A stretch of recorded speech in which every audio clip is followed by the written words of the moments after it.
A deciding Game 3 between the number 2 seeded Dolphins of Moyne College and the number 1 seeded Adelphi Panthers comes your way this afternoon from William J. Bonomo Memorial Field in the 2021 NE10 Southwest Divisional Final right here on NE10Now.tv. Great to be back with all of you on this Monday afternoon alongside my producer Sean Dugan. I'm Joey Jarzinka. Adelphi and Moyne split games 1 and 2 respectively, with the Panthers coming from behind on a Tyler Becker 2 RBI double down the left field line to take Game 1 by a score of 6-4. Their 9-game winning streak was snapped in Game 2 when Derek Miller of the Dolphins sealed the deal with a 2 RBI double into right field. Today, the winner clinches a spot in the 2021 NE10 Championship field as the Southwest Division champs. Interim head coach Bill Ianciello sends out his ace Nicholas Luke to the bump, while head coach Scott Cassidy of the Dolphins looks for win number 248 in his 11-year career by sending out senior southpaw Joe Vale. Lineups and first pitch are next, right here on NE10Now.tv.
Game number 3 here on this gorgeous Monday afternoon from Garden City. Alongside my producer, Sean Dugan, I'm Joey Jarzinka, back with you for a deciding Game 3 here in the 2021 Northeast 10 Conference Southwest Divisional Final, live from William J. Bonomo Memorial Field. Let's get to the starting lineups first for the visiting Moyne Dolphins. Leading off in center field, Justin Toohey. Batting second at second base, Drew Carroll. Batting third is Nick Nevins, playing shortstop.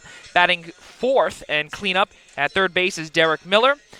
And batting fifth is Andrew Roden, playing first base. The designated hitter batting sixth, Ty Sida. Batting seventh in left field, Jeff Wilson. Nick Hansen will be batting eighth in right field.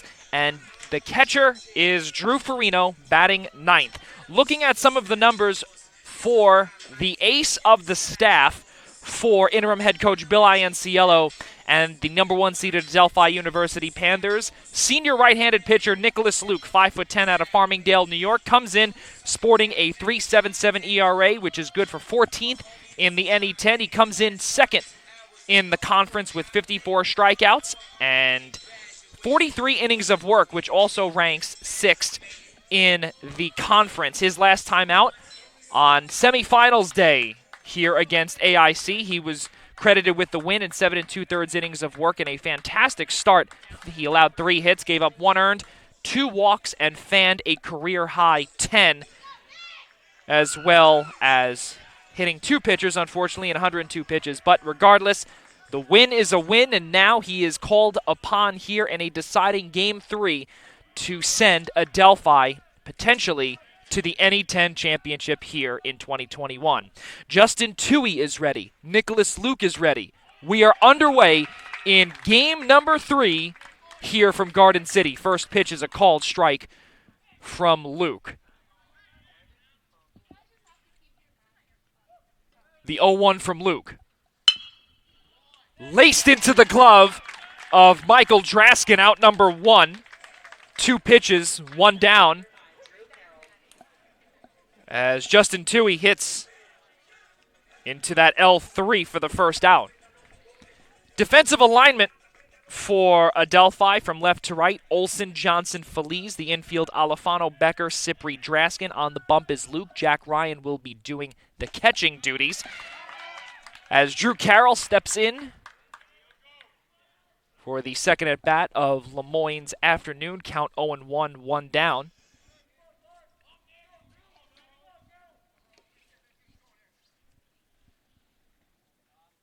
The 0-1 from Luke.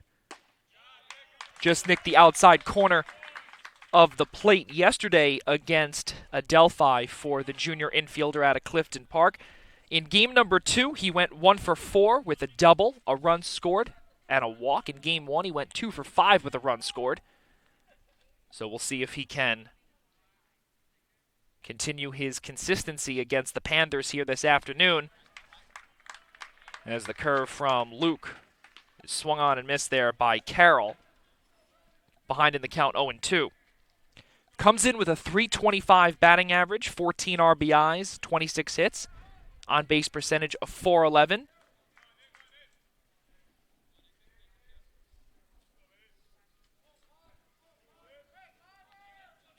The 0-2 from Luke. And the change is low and outside for a 1-2 count on Carroll.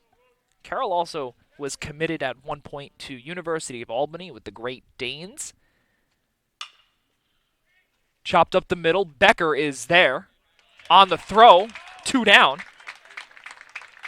And mark that on your scorecards as a 6-3, 2 down here in the top of the first. And that brings up the shortstop, Nick Nevins, who was crucial defensively yesterday against Adelphi. But offensively, he was a combined 0 for 5 here in games 1 and 2 against Adelphi. First pitch from Luke is a called strike. And looking at the umpire alignment,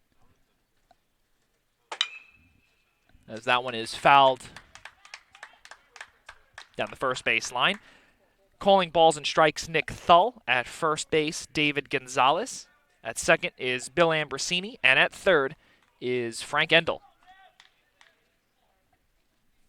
We will also keep you apprised of the score between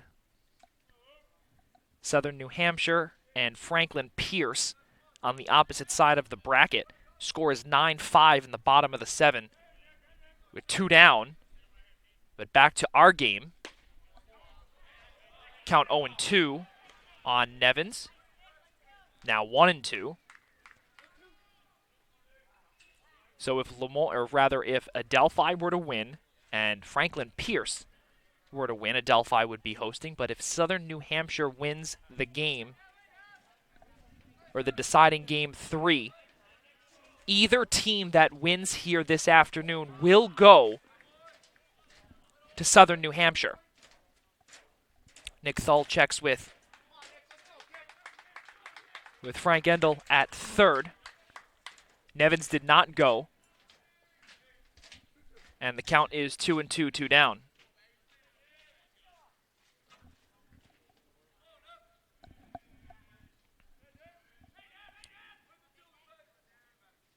The 2-2 from Luke. Might have nicked the inside corner rather, but did not get it. A little low for Nick Thull's liking. Count runs full at 3-2 with 2 down. Here's the payoff from Luke. chopped foul in the dirt, and we resume.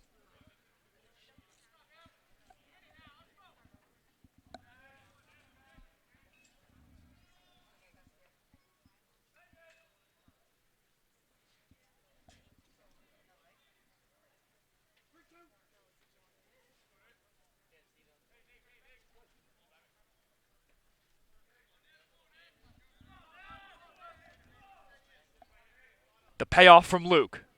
Swing and a miss. Down on strikes goes Nick Nevins. And the top of the first, Nick Luke retires the side in order. And it's a 1-2-3 inning here in the top of the first. Let's go to the bottom half of the first inning. Alifano, Feliz, Ryan for the number 1 seeded Adelphi University Panthers when we return on any10now.tv.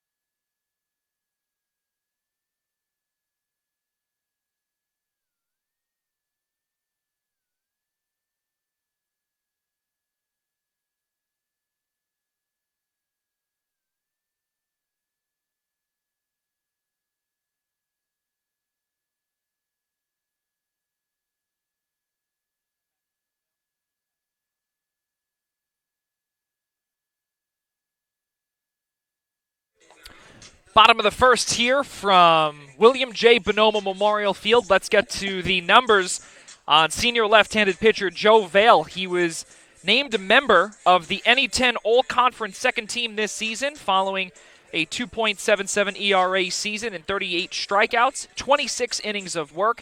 He has allowed 14 hits and a win-loss record of 2-2 against Southern Connecticut State. He was credited with the loss in 80 pitches, 4 innings of work, allowed 2 earned, fanned 4, and allowed 5 walks. Let's get to the starting lineup for the Adelphi University Panthers. Leading off is third baseman Matt Alifano. Batting second in right field, Tim Feliz. Batting third and catching is Jack Ryan. Batting cleanup, the first baseman Mike Draskin. And batting fifth, the designated hitter Brandon Warwick. We have not seen him in this NE10 playoff season thus far. Batting sixth is left fielder Kyle Olson. He will move down from the 2 spot yesterday. Cooper Johnson batting seventh. He moves up a spot in the lineup. Tyler Becker moves down 1, will be batting 8th, playing shortstop. And finalizing the batting order at second base is Anthony Cipri.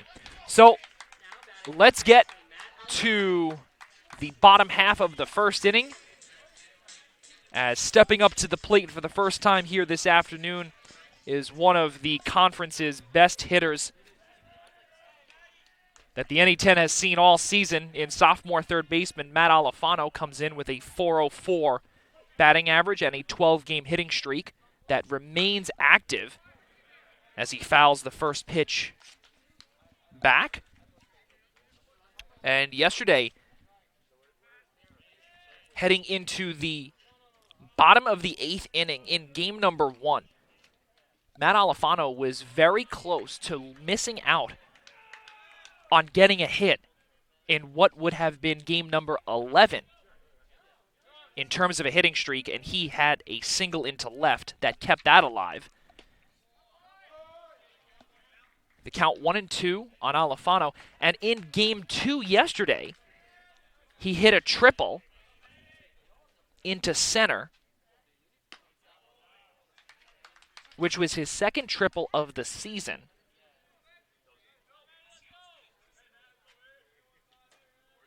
And then with that triple, he was able to extend the hitting streak to 12. Count 2-2. Alifano fouls that one back into the netting behind home plate. And we resume. The 2-2 from Joe Vale. Upstairs. Nick Thull gets confirmation from David Gonzalez. I think it was pretty clear from here he did not go. Count runs full at 3-2. Here's the payoff. That one is hit into left field. Going back and gone is Jeff Wilson. Matt Alifano with a leadoff home run here in the bottom of the first inning, and Adelphi comes out red hot with a 1-0 lead.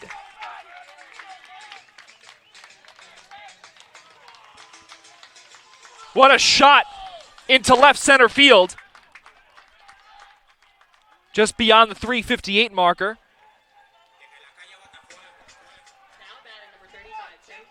And what a way to start game number 3 for the 1-seeded Adelphi Panthers,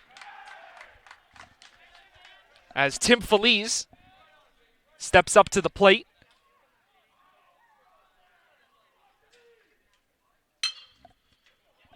Sent right back to Vail, coming on as Carroll, and he cannot get there in time as Tim Feliz gets an infield hit. So far, 2 batters, one with a home run, being Alfano, and the second one getting on base with an infield hit to second base. That's going to bring up the catcher, Jack Ryan. And Joe Vail right now having some trouble here early on. Just 2 batters in. Runner at first being Feliz. Fastball down the middle, fouled back for Jack Ryan, count 0-1. Defensive alignment for Lemoyne. Wilson, Tui, Hansen from left to right. Miller, Nevins, Carroll, Roden, third to first. Vail is on the mound, and doing the catching is Drew Farino. Just outside, count 1-1. So now with that home run by Matt Alfano, he's got a 13-game hitting streak. The 1-1. 2-1.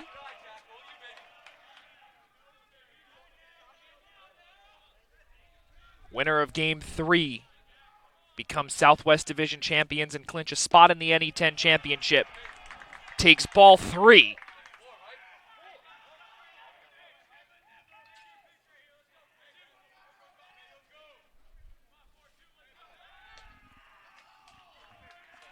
Vail checks the runner at first.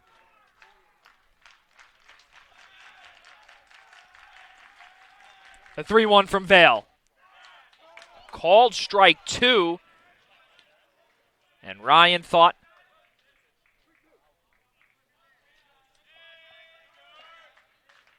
that was ball 4. Count runs full at 3-2. The payoff from Vail. Swing and a miss. Down on strikes goes Jack Ryan for out number 1 here in the bottom of the first. That's going to bring up the cleanup man in Mike Draskin. The first baseman comes in sporting a .241 batting average. His 22 RBIs ranks 20th. As that one is lined right to Carroll, back to first, not in time to try and get the double play. But count that as an L4, with Feliz heading back to first.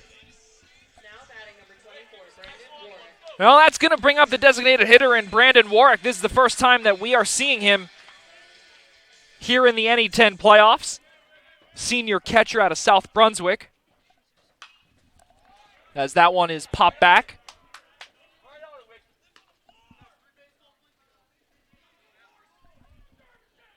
As the amount of fans here increasing here on this Monday afternoon. Count 0-1. Fouled back. Brandon Warwick, the last time that he played was against Pace on May 8th. Both in Game 2 on the 8th and the 7th, respectively. But the 0-2 pitch to Warwick is high. Count 1-2. Warwick against Pace 0-2 with a run scored, hit by a pitch. He did strike out twice. So we'll see if he can fight those demons here in Game 3. Breaking ball count. That's called strike 3. And it is going to be Brandon Warwick down on strikes looking. But 1 run on 2 hits. Matt Alfano's home run followed by a Tim Feliz single. No errors, and the aforementioned Feliz gets stranded on base with the strikeout looking from Warwick. Let's go to the top of the second. Here on Any10Now.tv, Adelphi with an early 1-0 lead. And so far, things are okay for Adelphi with Nick Luke coming back on the bump. You're watching this exclusive presentation of the 2021 Any10 Southwest Divisional Final here from Garden City.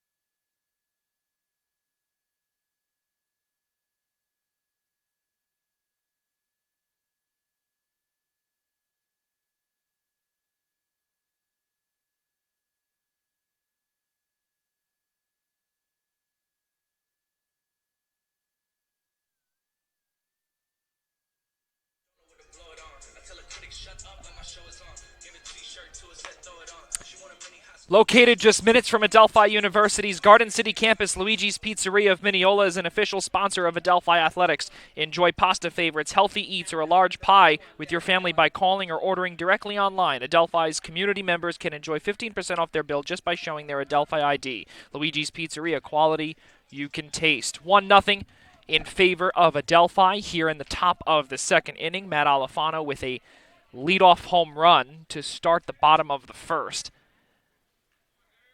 And nothing since then, as Derek Miller steps up to the plate for the first time here in game number 3. Derek Miller, the senior third baseman out of Westernville, New York, as he sends that one into right field. Coming on is Tim Feliz with the grab. Nice and easy for out number 1. And that will bring up the first baseman, Andrew Roden, who pitched yesterday.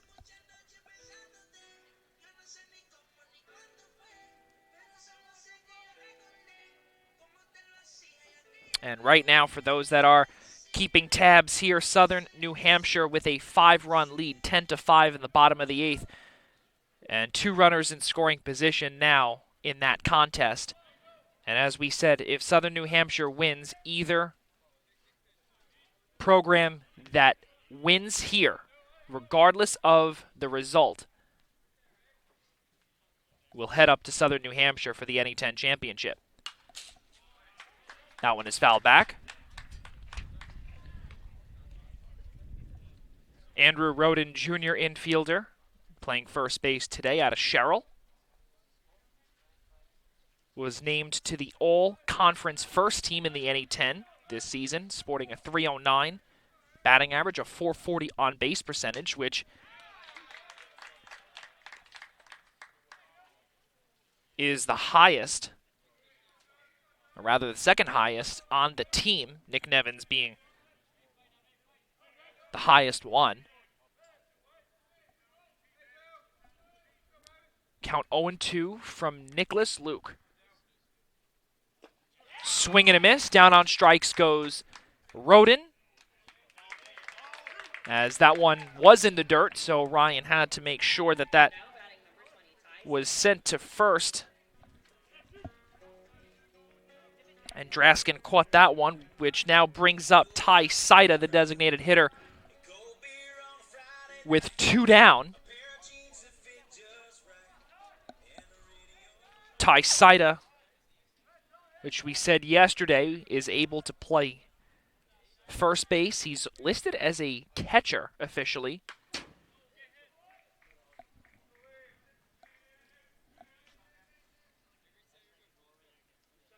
Ball 1 from Nicholas Luke. Ty Saida, .297 batting average. Outside, count 2-0.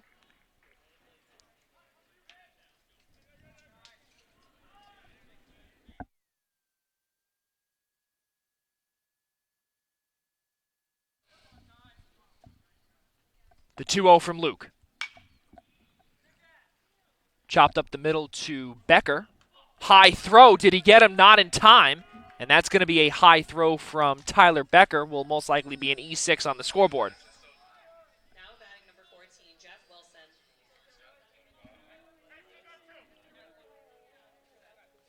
So Ty Sida reaches on the E6.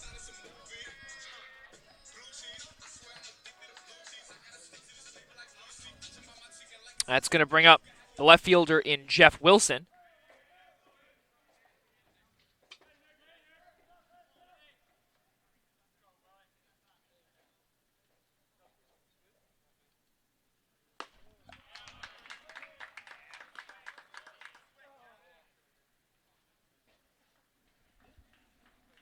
And just to go back to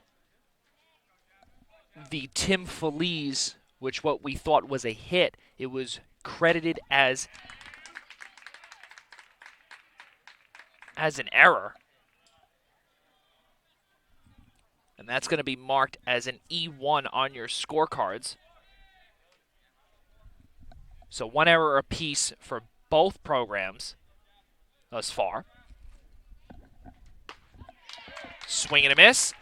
Down on strikes goes Jeff Wilson. And the top of the second inning is complete. No runs, no hits, 1 error, and 1 runner left on base being Ty Sida. Let's go to the bottom of the second here on this gorgeous Monday afternoon here from Garden City. 6, 7, 8 hitters, Olson, Johnson, Becker due up when we return on any10now.tv.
One nothing in favor of Adelphi here in the bottom of the second. Kyle Olson will lead things off for the number 1 seeded Panthers. Takes ball 1. Kyle Olson comes in with a .345 batting average.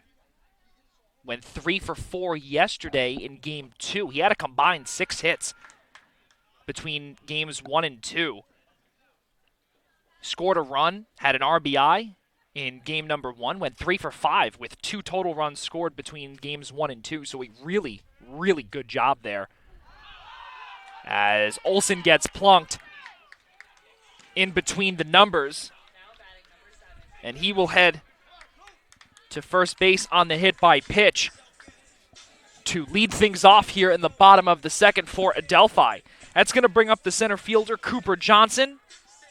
2 for 4 in Game 2 yesterday with a run scored. Had a 2 RBI Game 1 when he hit that 2 RBI double into left center field yesterday.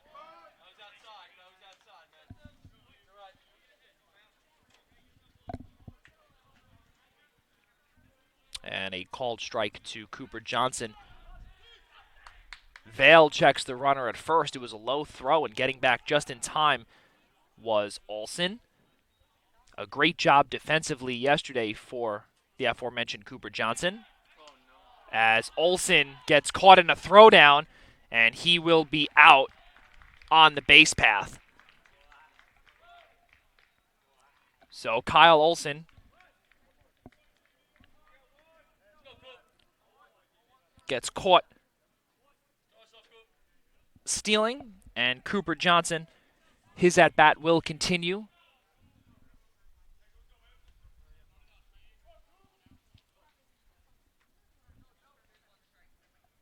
First pitch to Johnson is into the fence, just to my right.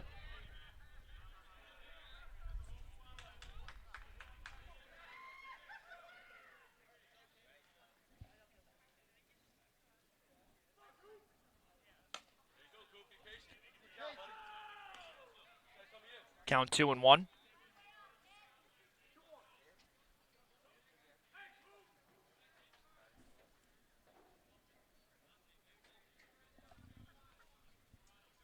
The 2-1. Swing and a miss for Cooper Johnson.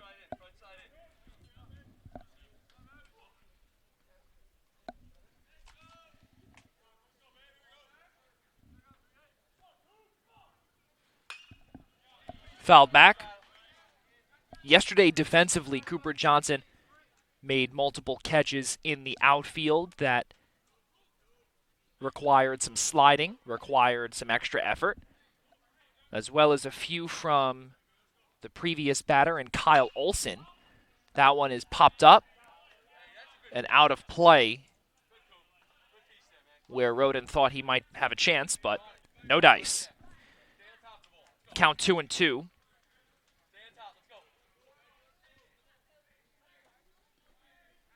So just to update everybody, it is 12-5, or rather 13-5 in favor of Southern New Hampshire in the bottom of the 8th inning. So it would be 8-run deficit heading into the top of the 9th for the Northeast bracket. As Cooper Johnson fouls that pitch, count 2-2 keeps the at-bat alive. Popped up. Shallow right field. And completely mishandling that ball is Hansen, Carroll, and Roden all together. And getting to second base is Cooper Johnson.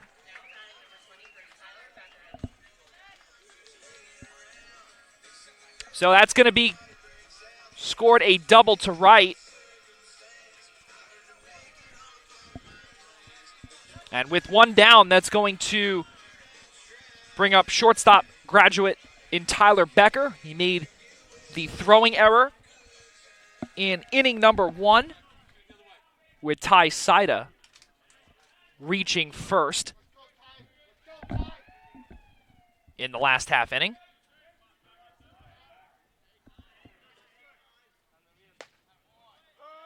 Called strike. Cooper Johnson at second, Becker at the plate. Cipri on deck, Alifano in the hole.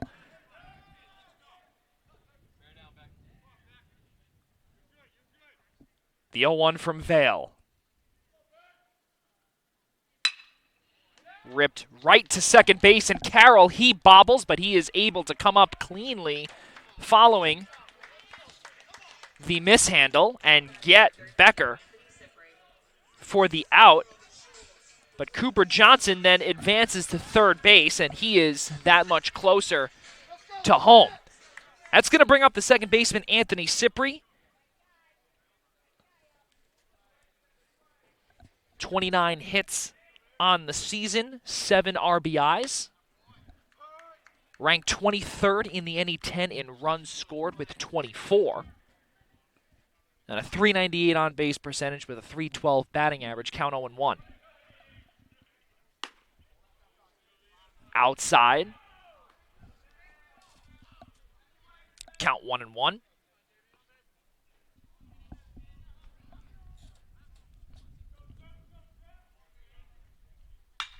That one is laced into left field, and that's going to fall in for a base hit. Coming in to score easily is Cooper Johnson, and with an RBI single into left field is Anthony Cipri, and Adelphi extends its lead 2-0.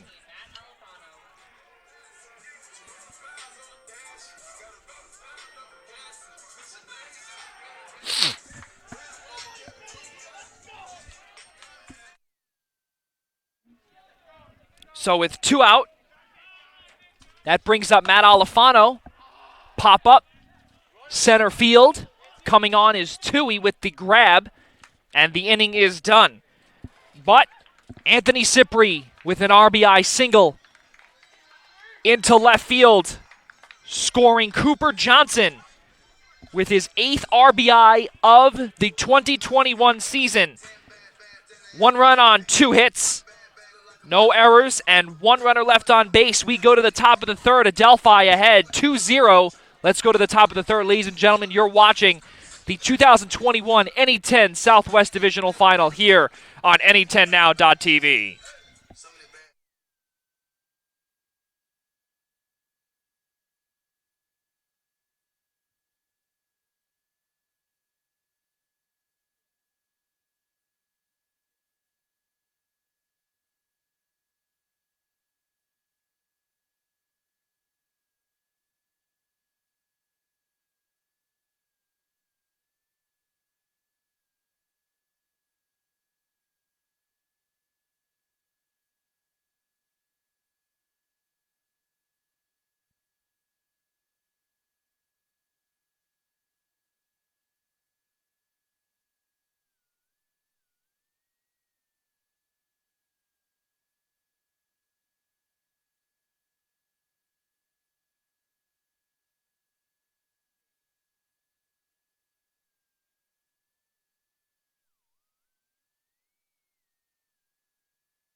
Two nothing here as we begin the top of the third inning. Anthony Cipri with the RBI single. It's an insurance run for Nick Luke as he comes in with a 2-0 advantage against Lemoyne. First pitch to Nick Hansen is chopped foul into his respective dugout. A sunny afternoon here in Garden City, 75 degrees, a light breeze.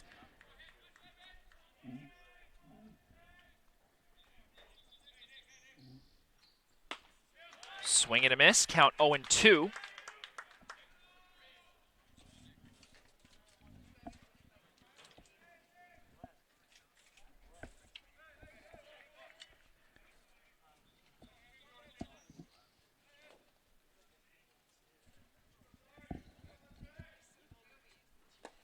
Check swing. Did he go?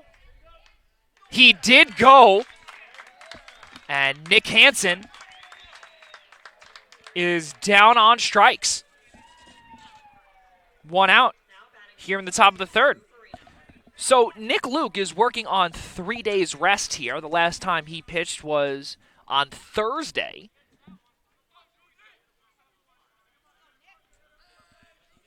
And that's going to bring up Drew Farino.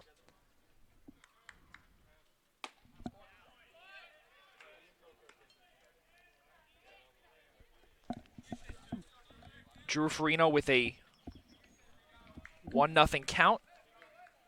Comes in with a .323 batting average, 20 hits, 13 runs. In front of the count 2-0 thus far, .427 batting average, or rather .427 on base percentage.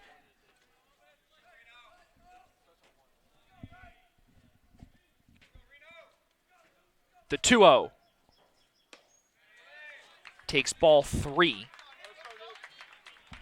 And the count 3-0 with 1 down. Drew Farino yesterday in game number 2, 3 for 5 with an RBI double, a stolen base. The 3-0 from Luke. In there, inside corner, called strike, counts 3-1. So Farino ready to swing here. Drew has a brother that is in the dugout named Brady, and it was funny yesterday. Initially had mixed up Brady and Drew. So we do apologize to the Farino family for that yesterday, but we are good here this afternoon. Ball 4. Drew walks. That will be the second base runner for Lemoyne here through 2 1/3 innings of work. That's going to bring up the leadoff man in Justin Toohey, lined out to Draskin to open this contest up.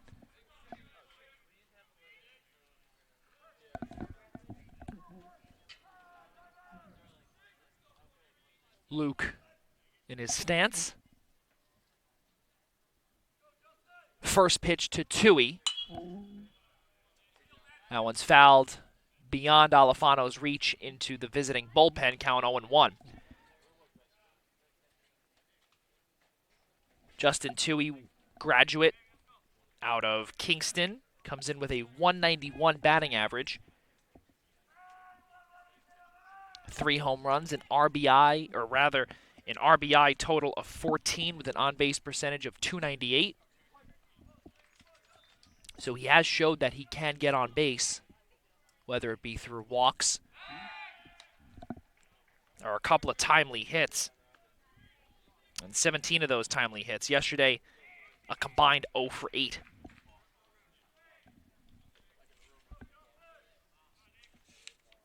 And so far now 0 for 9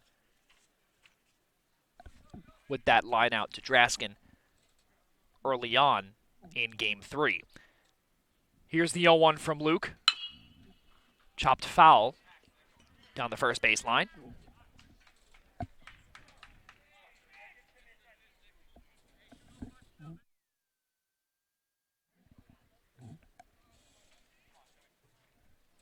So again, in that Southern New Hampshire game, 13-5 is the score, top of the 9th inning, but the bases are loaded for Franklin Pierce with 1 out. So we'll keep you apprised of what goes on in that contest. But here from Garden City, count 0-2 on Toohey. Ripped right into the glove of Cipri on the dive. There's one on to first. Not in time. And off the bag was Draskin, but a fantastic job defensively there from Anthony Cipri. But Tyler Becker trying to get the 4-6-3 double play, and interim head coach Bill Ianciello wants an explanation from second base umpire Bill Ambrosini.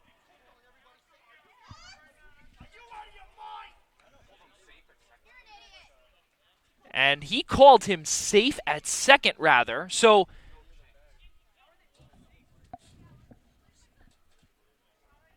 the 4-6-3 double play never even occurred, and both runners are safe. Possibly Tyler Becker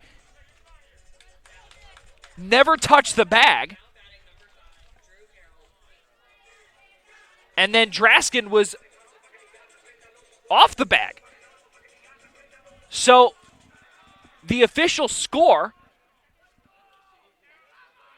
would be a throwing error by Cipri. I don't think that's right. I think that is a throwing error from Becker. So we'll put it in as the E4, as the official scorecard has it as that. But that would be, I guess, since the runner was safe at second. So 2 runners on regardless. And Drew Carroll up to bat. And we'll consider that a fielder's choice. We'll call that Farino safe at second. Toohey at first, still 1 away. 0-2 on Carroll. Here's the 0-2. Check swing. Did Carroll go? No.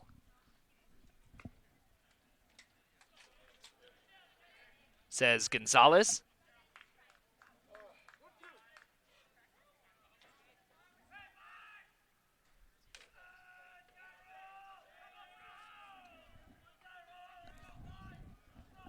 The 1-2 from Luke.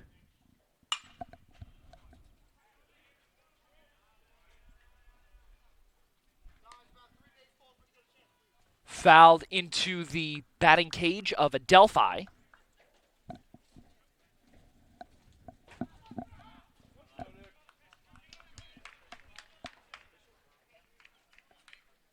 So we resume play here with Carroll at the dish. Farino at second, Tui at first. The 1-2. Hit into left field. In for a base hit. Stopping at third is Farino, and the bases are loaded. That's a single for Drew Carroll, who gets his fourth hit of this three-game series.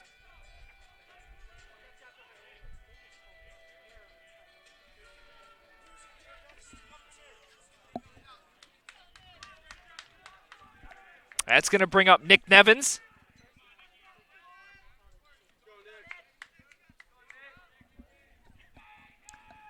And with one down, Nick Nevins has a chance to put Adelphi, or rather, to put Moyne in front as the tying run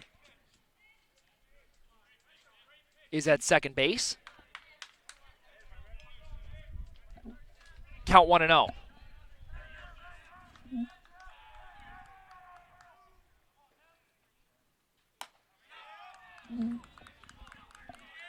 Count 2-0. No place to put Nevins, as that would walk in Farino, who's at third.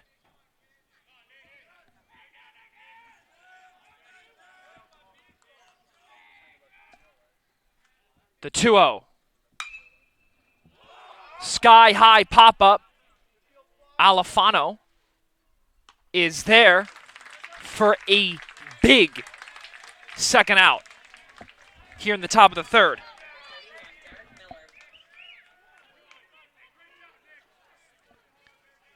That's going to bring up the third baseman in Derek Miller. Yesterday, in Game 2, Derek Miller had a 2 RBI double in the sixth, where he laced one into right field and scored 2. Those were the game's winning 2 runs. There is a chopper back to Luke. The little lob to Draskin to get Adelphi in and out of trouble.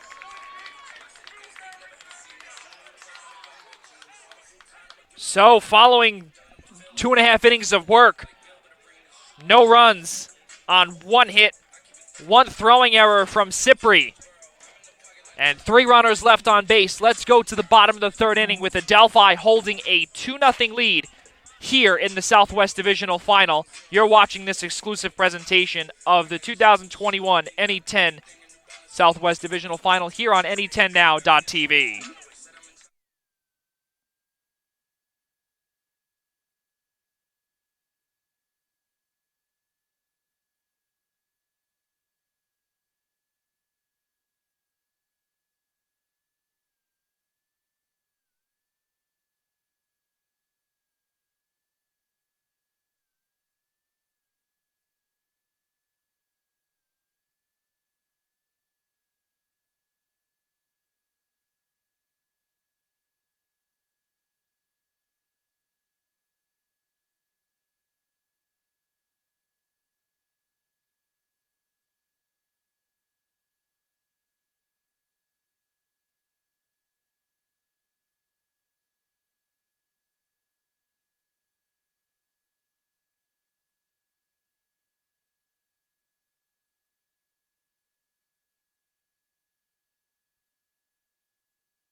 So in the northeast side of the bracket, it has gone final.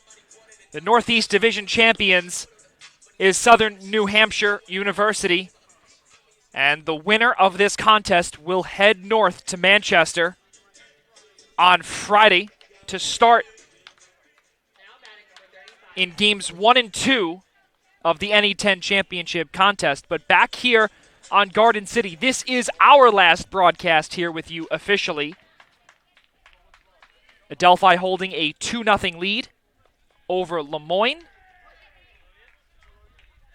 Adelphi comes up big defensively to get Nicholas Luke out of a bases-loaded situation. But leading off here in the bottom of the third is Tim Feliz, count 1-0. Joe Vale back on the bump for Lemoyne, number 2 seed here in the Southwest Division. As Tim Feliz chops one foul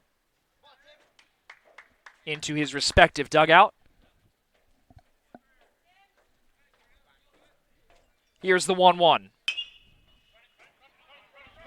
Fly ball, shallow left. Coming on is Wilson, and he cannot get there in time, as that one will land foul. And the count 1-2 on Tim Feliz as he trots around the base path with a little copyrighted smile that he's gotten over the course of the 2021 season.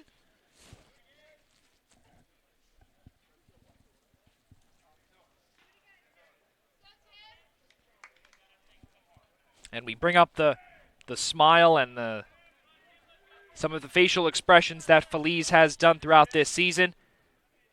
And it's actually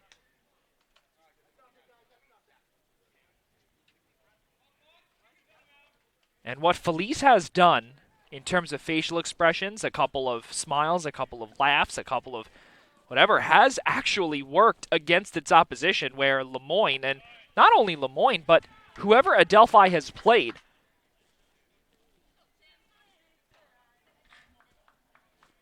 it has been noticed and has ticked off some of the players, where it has been very noticeable either on the base path or even defensively to some of the pitchers. But the count 2-2,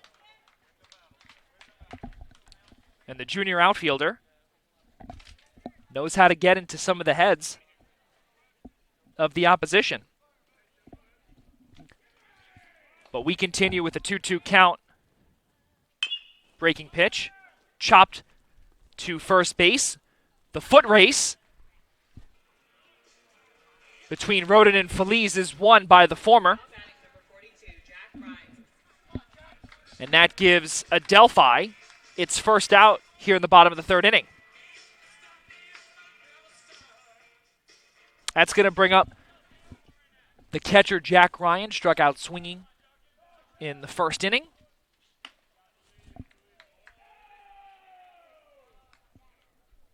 Ranked in the top 15 in on-base percentage, hits, and RBI this season within the NE10 conference. He was also named to the NE10 All-Conference third team as a catcher. Count 2-0 on Ryan. Swing and a miss. Inside fastball, 2-1.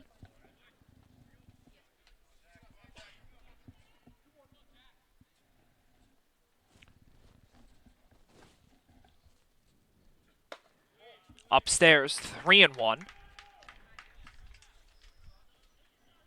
from Joe Vale.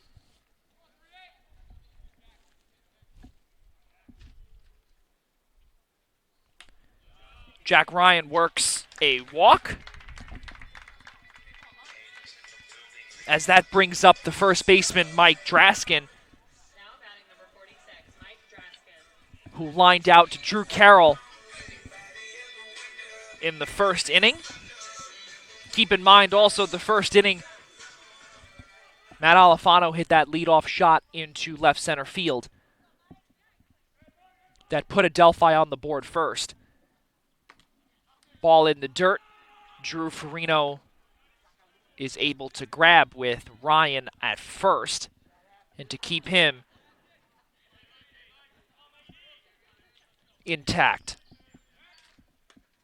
The 1-0. And checking the runner in Ryan at first is Vale. But we proceed. Another Ryan check at first.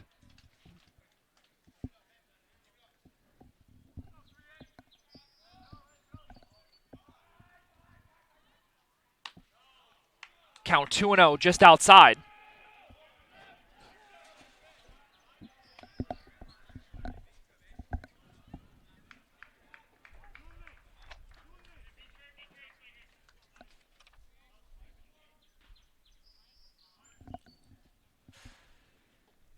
The 2-0.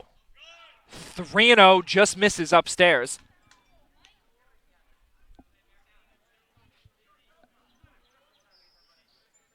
And the count 3-0. And a 4-pitch walk issued to Mike Draskin. So 2 consecutive walks for Joe Vale. And that will bring up the designated hitter in Brandon Warwick, who struck out looking to end the bottom of the first. And it looks as if that we will have a mini conference between head coach Scott Cassidy and his starting pitcher Joe Vale.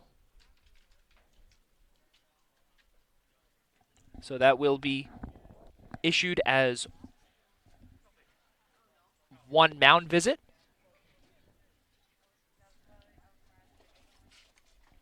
And during the mound visit, let's read you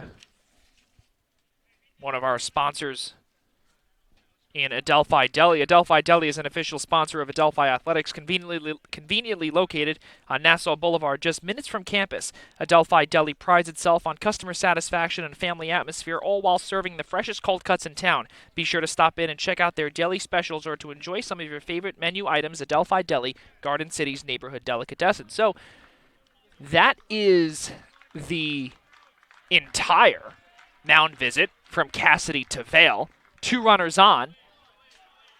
Brandon Warwick takes ball number 1.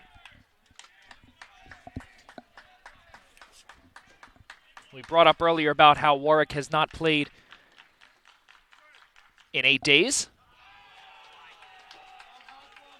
Count 2-0 on Warwick. Vote of confidence from interim head coach Bill Ianciello, who is down in the third base coach's box.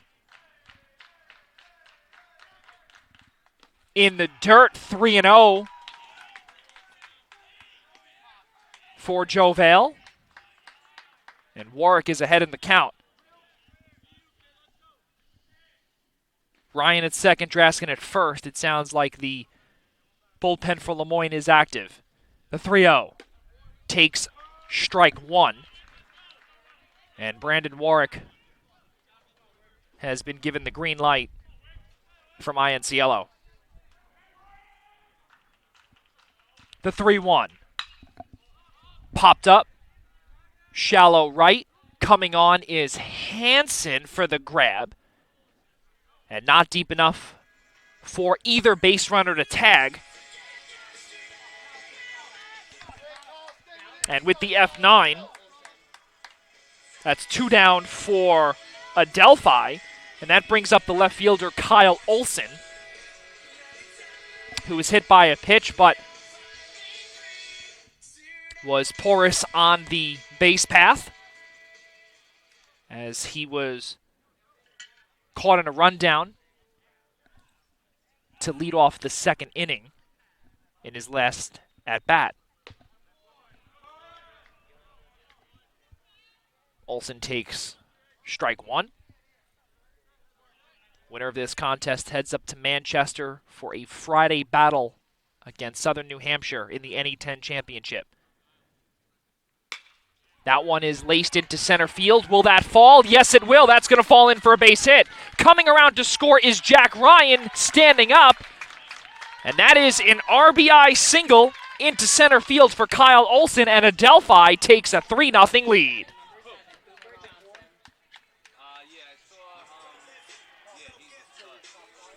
So Jack Ryan scoring from second base. Mike Draskin now at second. With runners on first and second, head coach Scott Cassidy might be taking the ball from Joe Vale, and does. And early on here in the deciding contest that could decide the season for Lemoyne, head coach Scott Cassidy makes or takes no risks here in the bottom of the third inning, as Adelphi has scored at least 1 run in each of the 3 innings. So, senior left-handed pitcher Joe Vale working in 2 2/3 of an inning here in Game 3 of the Southwest Divisional Final. We'll be right back on the opposite side of this break as we tell you all about Jacob Mazer, junior right-handed pitcher, when we return in this Call to the Bullpen on any10now.tv. Adelphi ahead 3-0.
Head coach Scott Cassidy for the number 2 seeded Moyne Dolphins makes a call to the bullpen and summons junior right-handed pitcher number 21 in Jacob Mazer. The Chittenango, New York native, comes in sporting a 4.01 ERA, striking out 43 this season, a win-loss record of 4-2 and 33 2/3 innings of work. He has allowed 28 hits, and in his most recent outing against University of New Haven, he was credited with the win, as he did start the contest in 98 pitches, 6 innings of work, allowed 5 walks, an earned run, 2 of those, or rather 2 runs, 1 was earned, 3 hits, and he did fan 6 in that contest. Now batting number 7, Cooper Johnson. So good things coming from the Chittenango, New York native heading into this contest, as he is now in relief of Joe Vale, the senior southpaw, who has allowed 3 runs on 4 hits. And with 2 runners on base, Cooper Johnson is now at the dish. Kyle Olson was the one to hit that changeup into center field, just in front of Justin Toohey. 4th run is in scoring position at second base. Swing and a miss by Cooper Johnson. Jack Ryan was the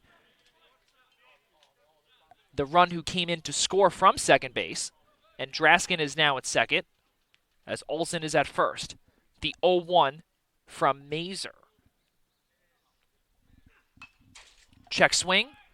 Cooper Johnson not too happy that he checked that one, but the count 0-2 with 2 down.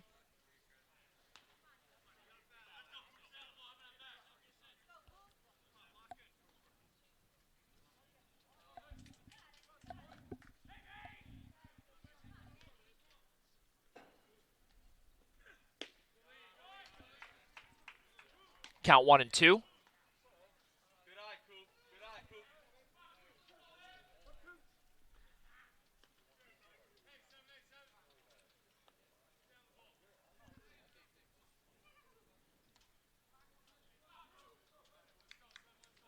Here's the 1-2.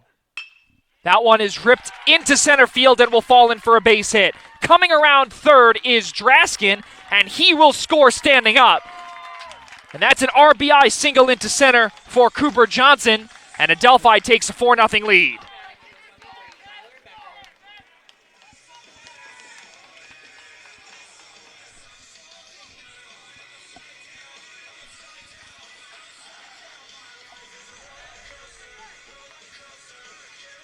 That's going to bring up Tyler Becker, who grounded out to Drew Carroll at second last time up.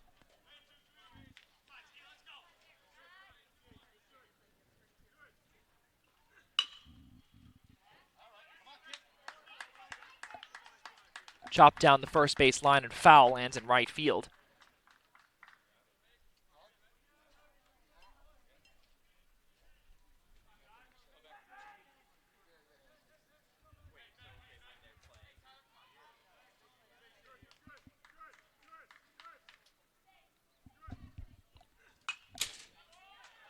Foul back.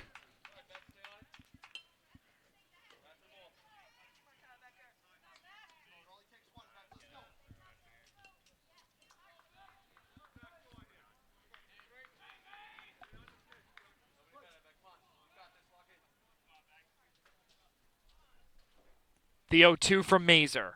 Swing and a miss. Down on strikes goes Tyler Becker to end the bottom of the third inning.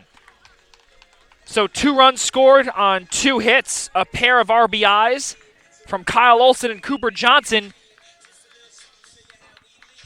gives Adelphi a 4-0 lead as we head into the top of the 4th inning with Roden, Saida, and Wilson due up for the number 2 seeded Dolphins. Here from Garden City, we'll be right back on the opposite side of this break. Do not go away. 4-0 Adelphi ahead.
Andrew Roden will lead things off for Lemoyne. 0-1-1 for Lemoyne compared to 4-5-2 for Adelphi here in the top of the 4th inning in a deciding Game 3 in the Southwest Divisional Final.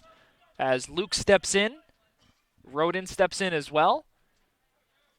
First pitch to Roden is high.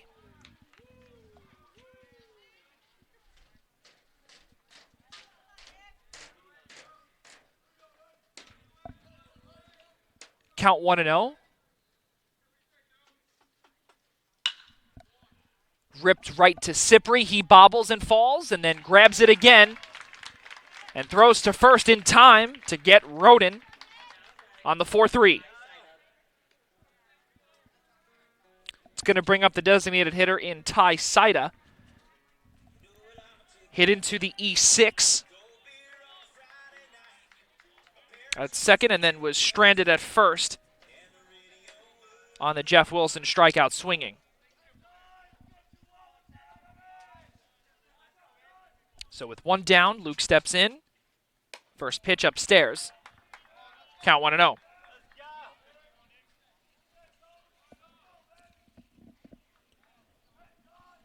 Ty Saida against Adelphi back in April. Was only 4 for 15. As that one is popped up. And just behind the bleachers behind third base.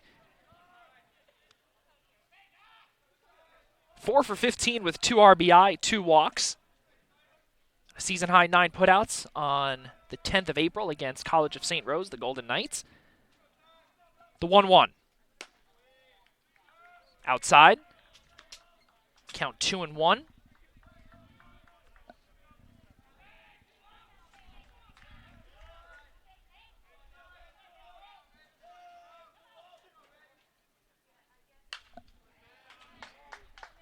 Foul back. 2-2 is the count.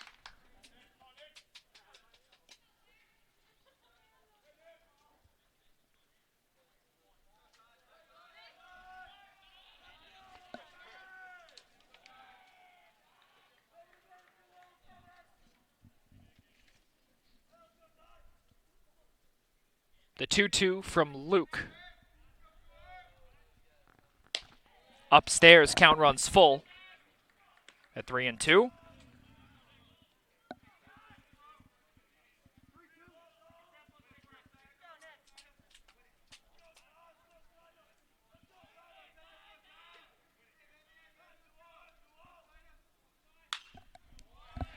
popped up.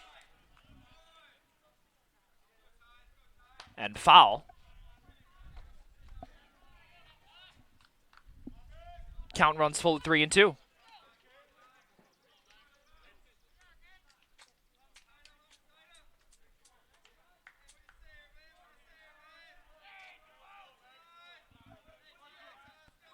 With one down, we resume. Here's the payoff.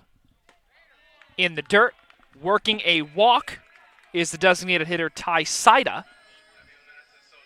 Brings up Jeff Wilson. Now batting number 14, Jeff Wilson.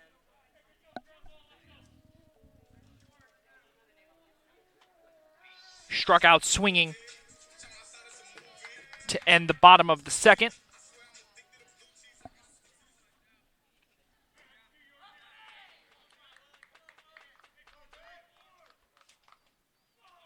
.275 on base percentage. Comes into this contest 16 hits, takes ball one. Down 4-0 here in the top of the fourth.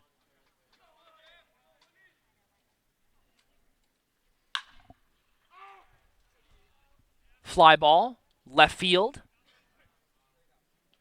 And heading back towards the track was Kyle Olson. But the grab gives Moyne its second out of the top of the fourth.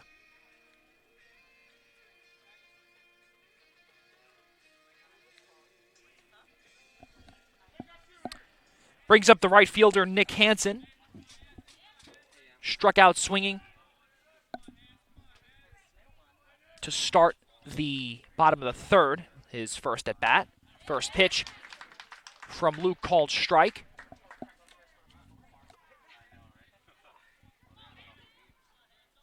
Nick Hansen out of Troy. We brought up yesterday about how the position at catcher is very deep for this team as well, where Hansen can play multiple positions, including right field, which is what he's playing it at now, or where he's playing now. And another catcher rather is at first right now in Saida. The 1-1 from Luke. Foul back. Count 1-2, 2 down. Let's see if Luke can get Hansen down here.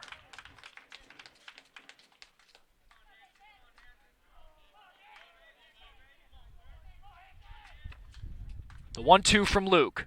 He struck him out swinging. As Nick Hansen goes down on strikes.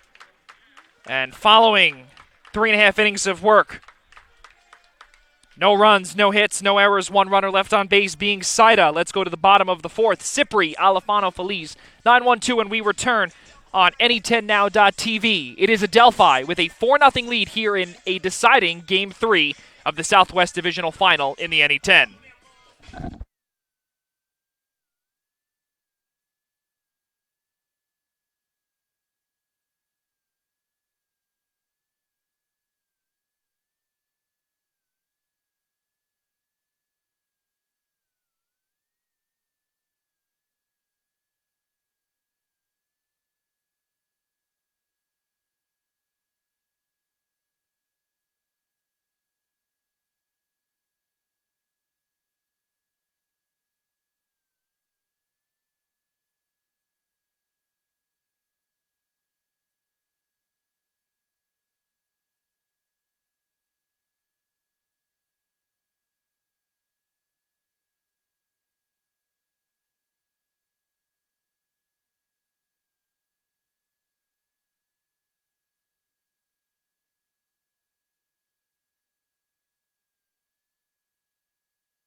Anthony Cipri leads things off here in the bottom of the fourth inning alongside my producer, Sean Dugan. I'm Joey Jarzinka. Cannot thank you all enough for joining us here on a deciding Game 3 here in the NE10 Southwest Divisional Finals, and it is graduation week as well, so we'd like to congratulate all our graduates, including my producer, Sean Dugan.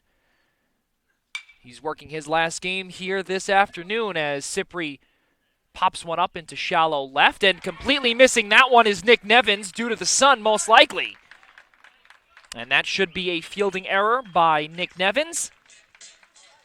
And actually, it's going to be a hit for Cipri, so let's call that a double.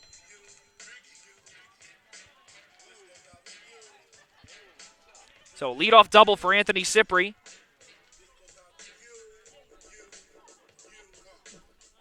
We'll now bring up the third baseman in Matt Alifano,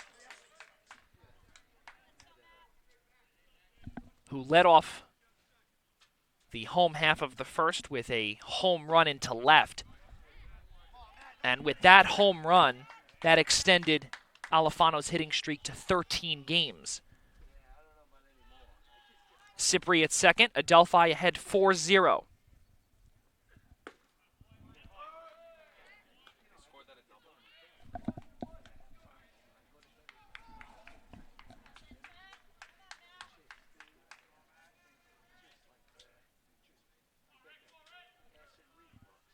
The 1-1 from Mazer. Outside, 2-1. Alifano ranks 5th in the NE10 in average. That does not include the home run, the 404. Came in with 46 hits, which ranked 2nd in the NE10, now has 47. That one is ripped to Nick Nevins. He drops that ball, and everyone is safe. That you can consider an error, folks, as Alifano will reach on the E6, and Cipri will now advance to third.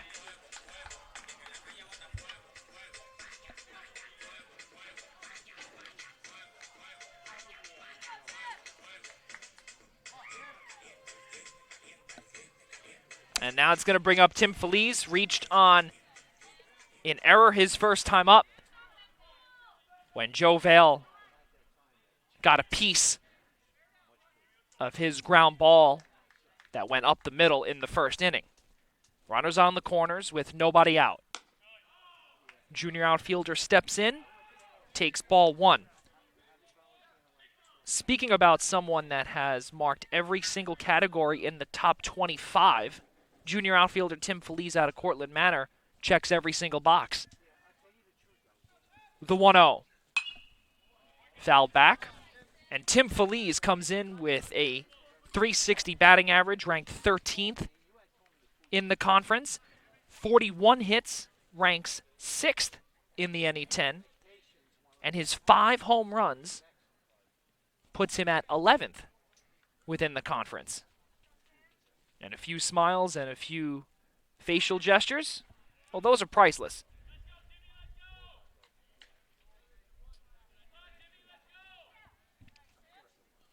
So Mazer checks Alifano at first. Let's not forget Cipri is at third.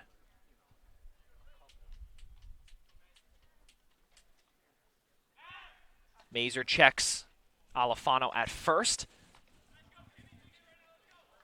No dice, count 1-1.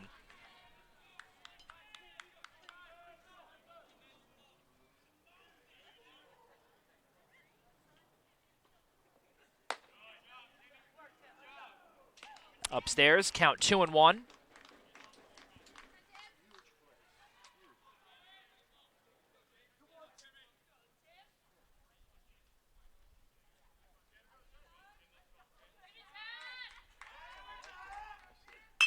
That one is ripped into center field, and that's going to fall in for a base hit. Coming in to score is Anthony Cipri, and heading to third is Matt Alifano with Tim Feliz getting an RBI double into center field. And Adelphi now takes a 5-0 lead.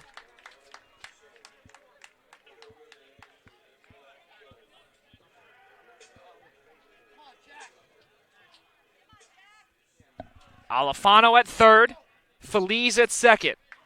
Adelphi with a 5-0 lead. Jacob Mazer still on the bump. Upstairs, count 1-0.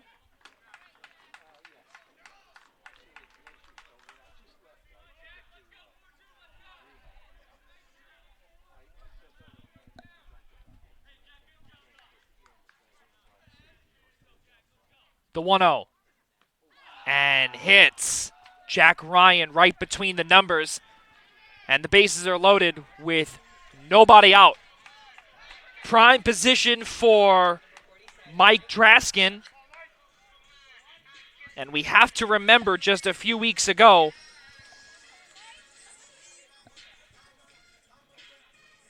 when Mike Draskin, he hit a grand slam in game number 1 against Pace on the 7th of May. We were on the call for that one. In that contest, he had 6 RBIs, and then in the following contest, in that doubleheader sweep, he had 9 RBIs in game number 1. Upstairs, count 1-0. No place to put Draskin as the bases are loaded with no out. Alfano at third, Feliz at second, with Ryan at first, Draskin at the plate.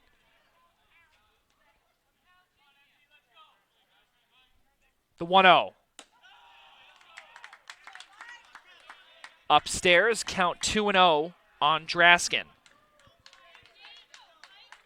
Draskin has slowly crept his way up the NE10 leaderboard in the RBI category and the home run category. Sky-high pop-up. Roden calls for ball, quote-unquote, and grabs out number 1.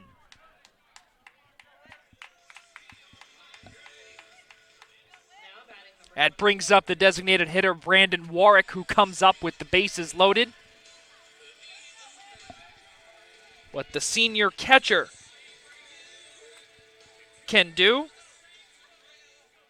who is getting some time as the designated hitter here in the divisional final, Game 3. Swing and a miss. Count 0-1.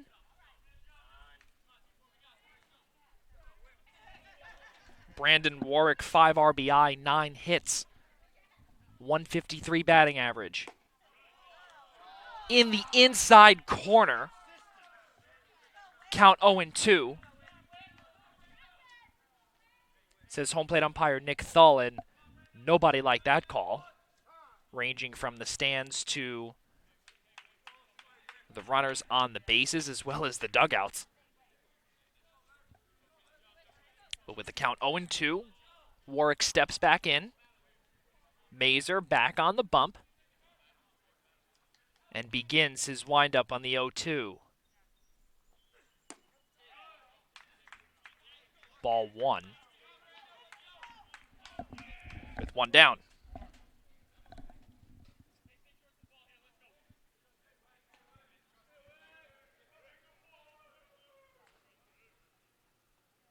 The 1-2. Just outside, trying to nick the outside corner of the plate, but was too far out. Count 2-2. We resume. With 1 down, here's the pitch. Skied into center field. Coming on is Tui. And did he grab that? It looked like he did not.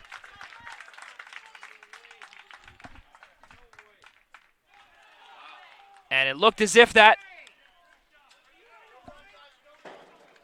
They are calling that an out, and Drew Carroll was there.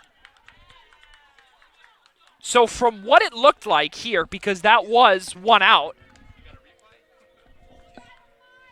it looked as if that when Carroll came around, he may have stepped on either second or third, but he did catch that one in his glove in shallow center. So the official scoring here is Brandon Warwick popped up to second in shallow center, and then Alfano was out at third, by the second baseman in Carroll on, quote, an appeal. So that's where we end off, as Alfano is down there with 2 down, and then Warwick had, or rather vice versa, Warwick had the pop-up there. So crazy stuff happening in this half inning, as 1 run on 2 hits, 1 error being the E6 from Nevins, and 3 runners are left on base, with Nick Luke coming back out with 5-run advantage here in Game 3 of the Southwest Divisional Final. Winner advances to the NE10 Championship, which will take place at Southern New Hampshire University. We'll be right back on the opposite of this break as we head to the top of the 5th. And the 9-1-2 hitters due up for number 2 seeded Lemoyne.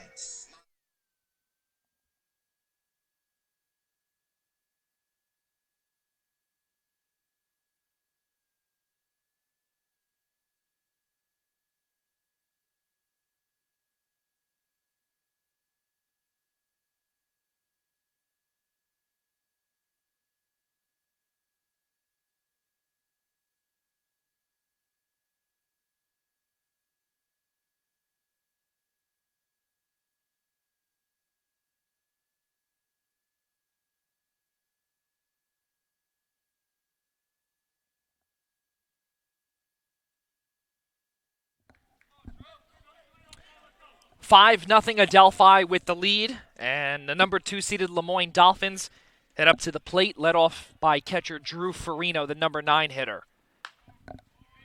Small pop-up, and 100% interference as Drew Farino ran right into Jack Ryan, and that will be an out. So we'll call that a P2 with a little asterisk there for interference. That brings up the center fielder Justin Toohey with 1 down here in the top of the 5th. Nick Luke back out for inning number 5 of work. Pitch count is at 62, looking for pitch number 63 here in the deciding Game 3 of the divisional final. Check swing on Toohey. Did he go? Yes, he did. Count 0-1.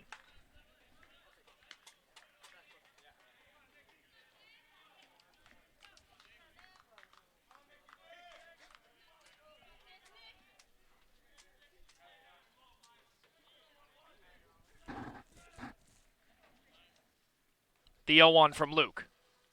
Check swing. Toohey goes around for a second time. Count 0-2.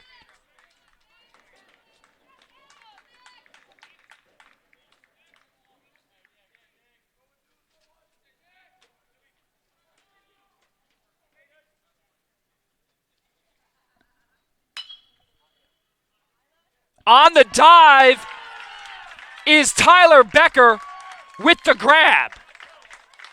So a line drive right into the glove of the diving Tyler Becker for out number 2. What a leap into shallow center for Tyler Becker, and that's out number 2. A highlight reel catch, as that brings up the second baseman Drew Carroll.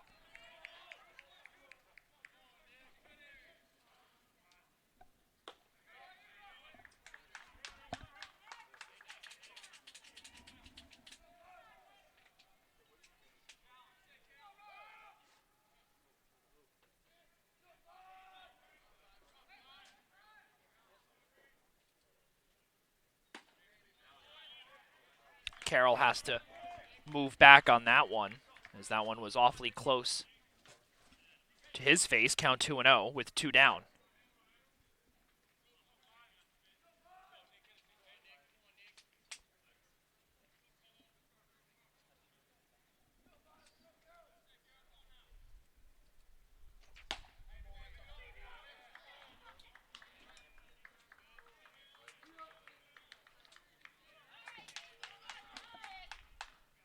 So the last time Adelphi was in the NE10 championship round was 2014 against Southern New Hampshire,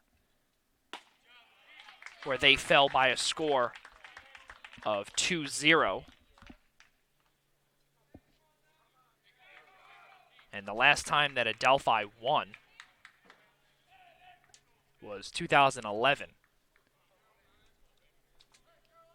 They made it into the NCAA tournament with an at-large bid in 2019 when it was Franklin Pierce and Merrimack.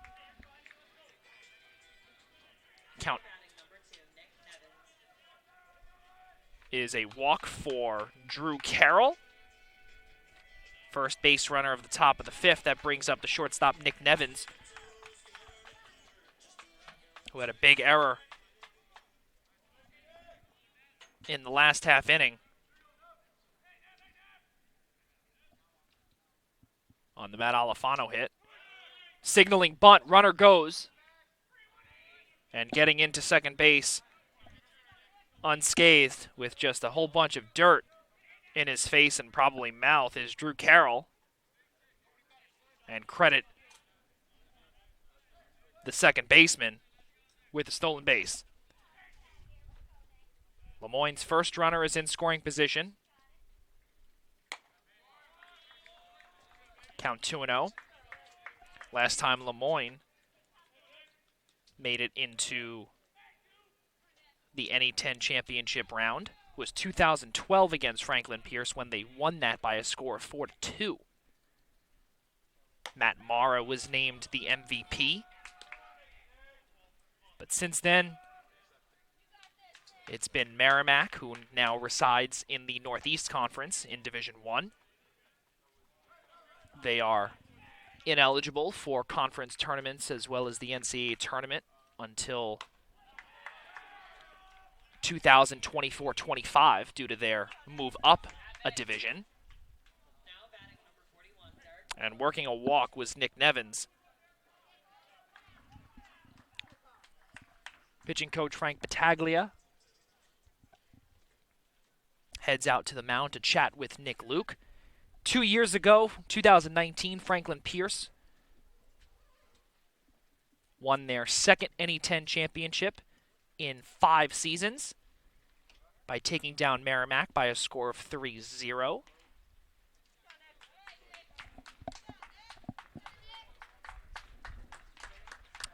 And the all-time championship standings for Lemoyne, 10-10, 7 years with 1 final appearance.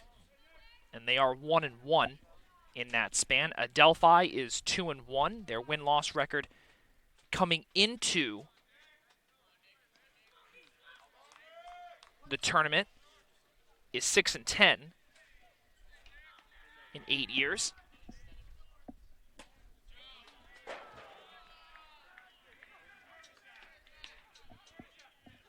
Count 1-0.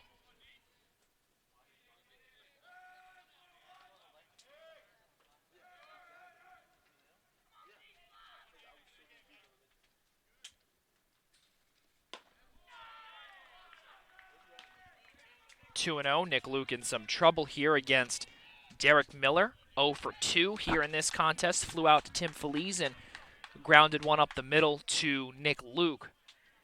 And that's where he's 0 for 2 for the third baseman. Just off the plate, count 3-0.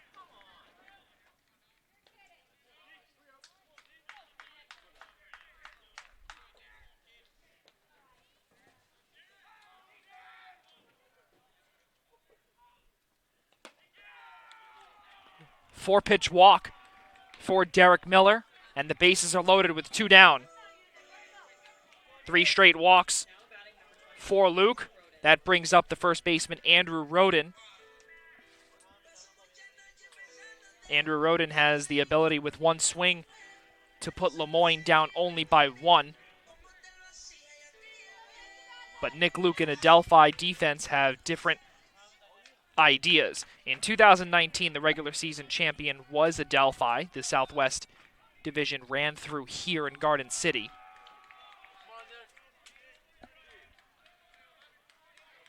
And was unable to advance as they were upset by Southern Connecticut State in the first round by a score of 9-6. as the count now runs to 2-0. Nick Luke behind in the count, and the bullpen is getting warm for Adelphi. Count 2-0. Count 2-1.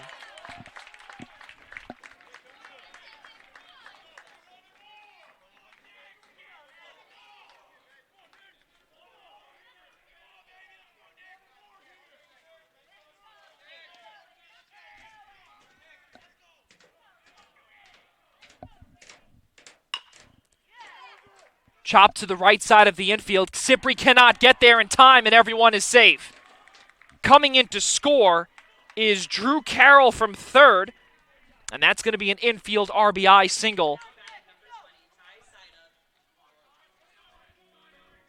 for Andrew Roden. And that actually will be scored in error on the second baseman, Anthony Cipri. So he will reach on the E4. And Adelphi continues to hold a 5-1 lead. Foul ball. Into foul territory in left field. So Nevins at third. Miller at second. Roden at first on the E4.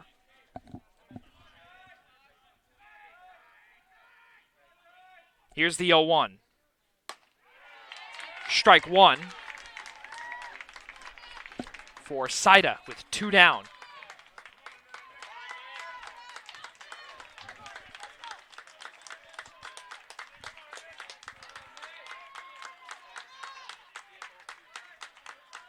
The 0-2 from Luke. Check swing, did he go? Yes, he did. And Nick Luke gets in and out of trouble as Ty Saida goes down on strikes as he swings and misses here in the top of the 5th. Well, with that being said, 1 run, no hits, 1 error, being Anthony Cipri at second base, and 3 runners left on base. Let's go to the bottom of the 5th. Olson, Johnson, Becker due up for Adelphi in the bottom of the 5th as Adelphi holds a 5-1 lead here in the deciding game of the Southwest Divisional Final on any10now.tv live from Garden City. We'll be right back on the opposite side of this break.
So Nicholas Luke able to get in and out of trouble as he only allows an unearned run due to an error from Anthony Cipri in the top of the 5th. Stat line through 4.5 is 1-1-2 for Lemoyne. Adelphi 5-7-3 as Jacob Mazer comes back out for inning number 2 of work. As Kyle Olson swings and misses as he leads things off here in the bottom of the 5th. 6, 7, 8 hitters here in the bottom of the 5th inning. Olson, Johnson, Becker, with Adelphi ahead 5-1. Olson looking to build off of the RBI single into center his last time up.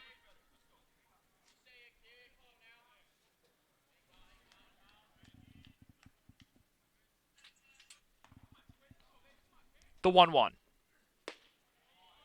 Swing and a miss for Olsen. Count 1-2.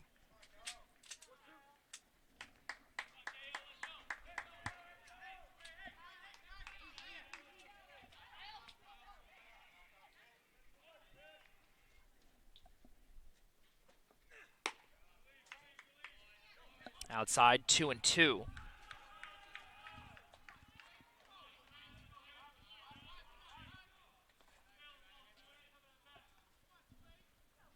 The 2-2 from Mazer. Popped up to Nevins. 1 out. Now batting number 7, Cooper Johnson. The center fielder, Cooper Johnson, comes in here this afternoon. 275 batting average, but here in Game 3, he's 2 for 2 with a double, a single, and a run scored. So he is, as we said, 2 for 2, looking to continue staying hot. Yesterday, he was 2 for 4 in Game 2. Game 1, he was 1 for 3. So piecing together a little bit as he has reached base in his previous 5 games and has recorded a hit in his previous 5 games as well. So make today number 6. See foul tips into the glove of Drew Farino. Count 1-2.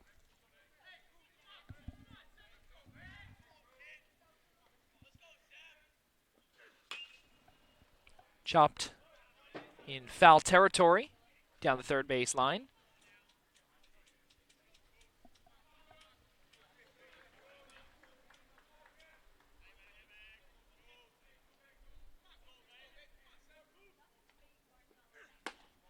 Swing and a miss as Cooper Johnson hacks at that fastball high. And right away, 23, Tyler Becker. 2 batters, 2 out for Adelphi. And Jacob Mazer will now face graduate shortstop Tyler Becker.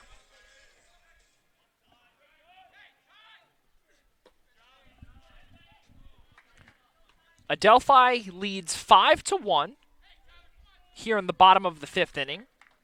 Becker 0 for 2 with a ground out to Carroll and a swinging strikeout, looking to get on the board.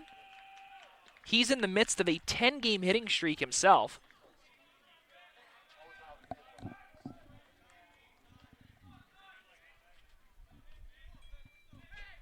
The 2-0 from Mazer. Just nicked the outside corner. Strike 1.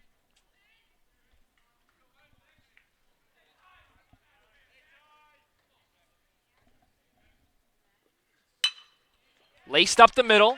Drew Carroll with the slide, and he takes away the extra base hit.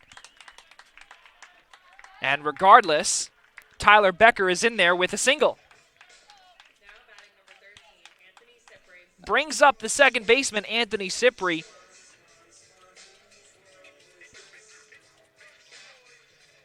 Two for 2 himself with a single and a double, both into left. He's a left-handed hitter, so both opposite field base hits for him. And he's also got a run scored as well on the Tim Feliz double. That occurred in the 4th as well. Takes ball 1 with 2 down. Becker's single keeps his hitting streak alive and now is at 11 games. Upstairs, count 2-0.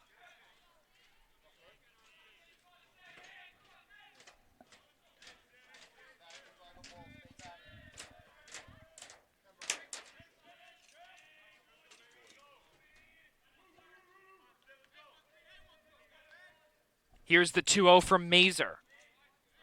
Strike 1 just a tiny bit high. Nick Thull waits a few seconds before he calls that one. But regardless, the count is 2-1.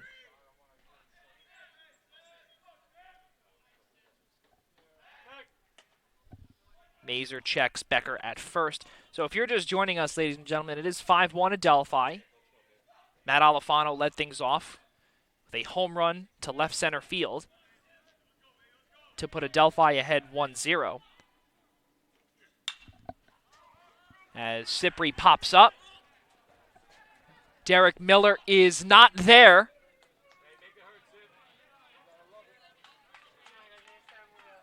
As it looked as if that Miller got that baseball lost in the sun, but the count 2-2 with 2 out.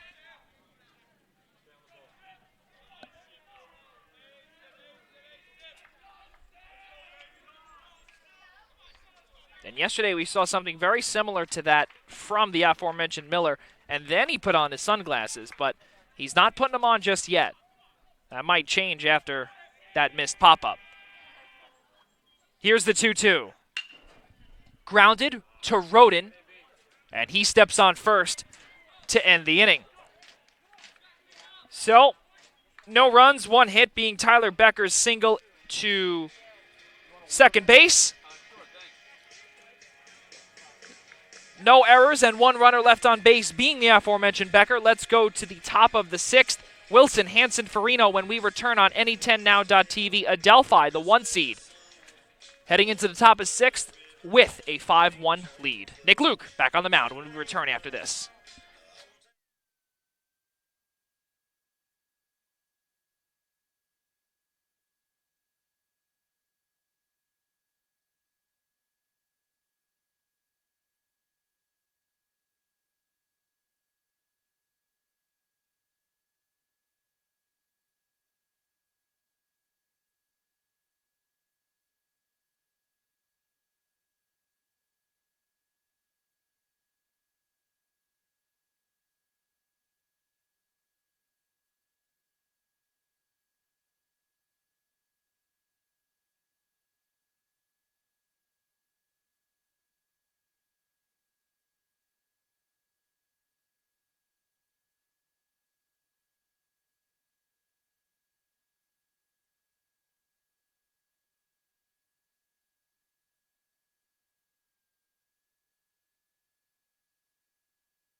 Back out for the top of the 6th inning alongside my producer Sean Dugan. I'm Joey Jarzinka, deciding Game 3 here in the 2021 Northeast 10 Conference Southwest Divisional Final.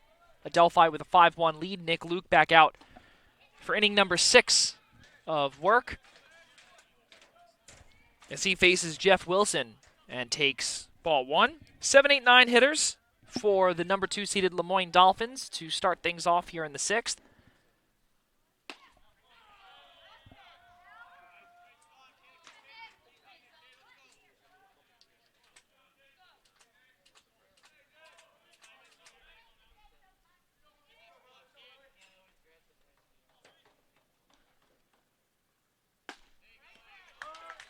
Count 2-1.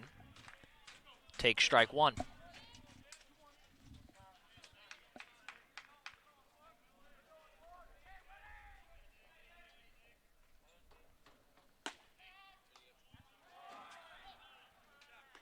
Just outside. Count 3-1.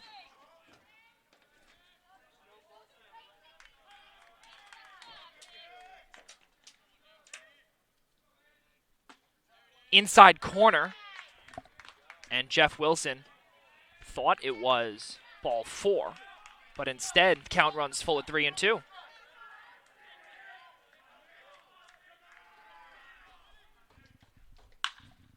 That ball is sent into center field.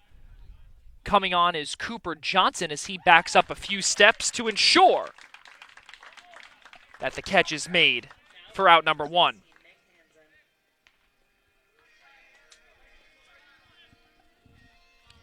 It brings up the right fielder, Nick Hansen, struck out swinging twice in innings 3 and 4. The latter he struck out to end the inning. Fly ball. Right center field. Coming on is Johnson again. Out number 2. That brings up the catcher, Drew Farino. Now batting number 22, Drew Farino. 2 plate appearances, 0 for 1 with a pop out to Jack Ryan. And the reason why there's a little asterisk next to that one is because he ran right into Jack Ryan, and that was catcher's interference. So regardless if Ryan made the catch or not, Farino was done for. But the count 1-0. Called strike inside corner.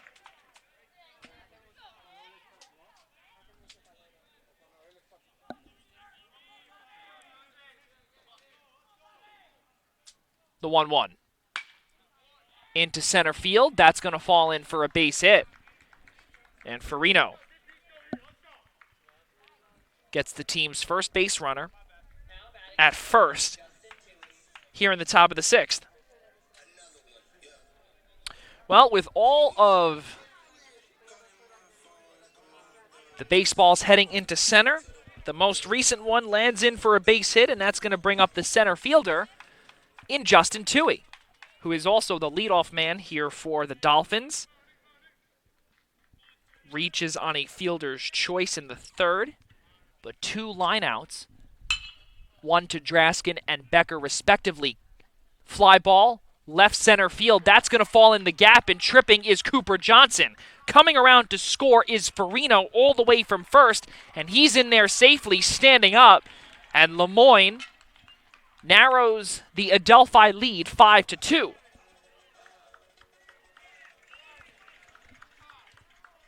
That's going to be an RBI triple for Justin Toohey, and it looks as if that Nick Luke's day is complete. And also, Nick Luke's career here at William J. Bonomo Memorial Field is officially complete. Can't even imagine the feels for the seniors that are done for here after this contest. Well, interim head coach Bill Ianciello makes a call to the bullpen following the RBI triple for Justin Toohey.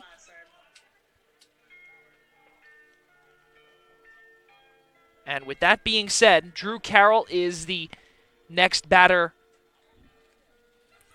for Lemoyne. But first, it's going to be senior right-handed pitcher Kevin Glasser, who's taking his warm-up pitches, and we'll be right back on the opposite side of this break to tell you a little bit more about the senior out of Melville.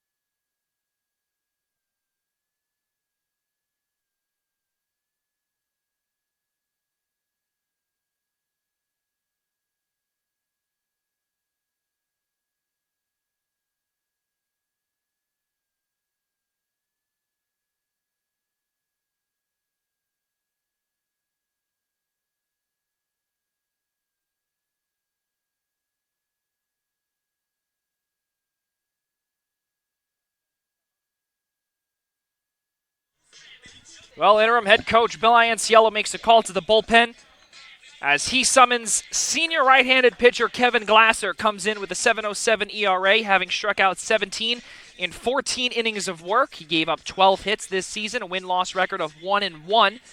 And most recently,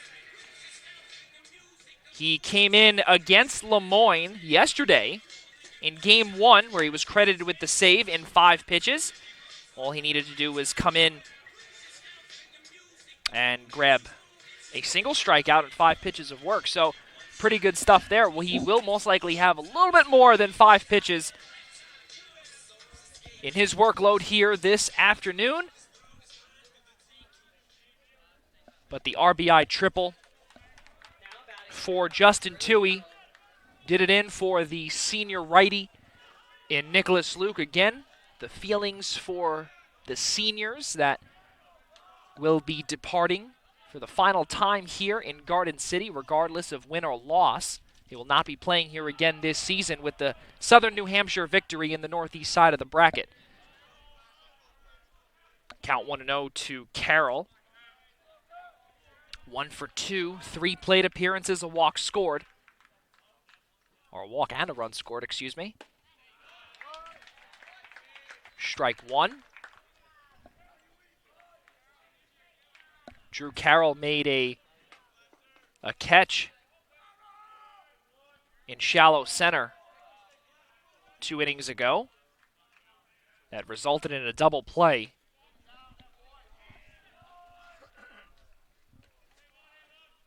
And was officially scored, actually, where there was an appeal on that one as well. So the count 2-1, but we continue on. Glasser the 2-1. Upstairs, count is 3-1. So Nick Luke on 3 days rest threw 95 pitches in 5 2/3 innings of work, allowed 2 runs, 1 was earned, faced 28 batters, allowed a triple, 3 hits, had 6 strikeouts, and Carroll works a walk. And that's going to bring up the shortstop, Nick Nevins, who also worked a walk in his last at-bat, and 0 for 2 the rest of the way with a swinging strikeout to end the first, and popped up to Matt Alifano in the third.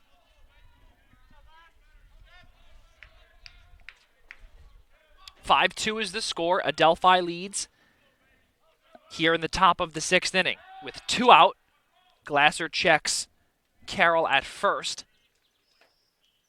Carroll gets back safely.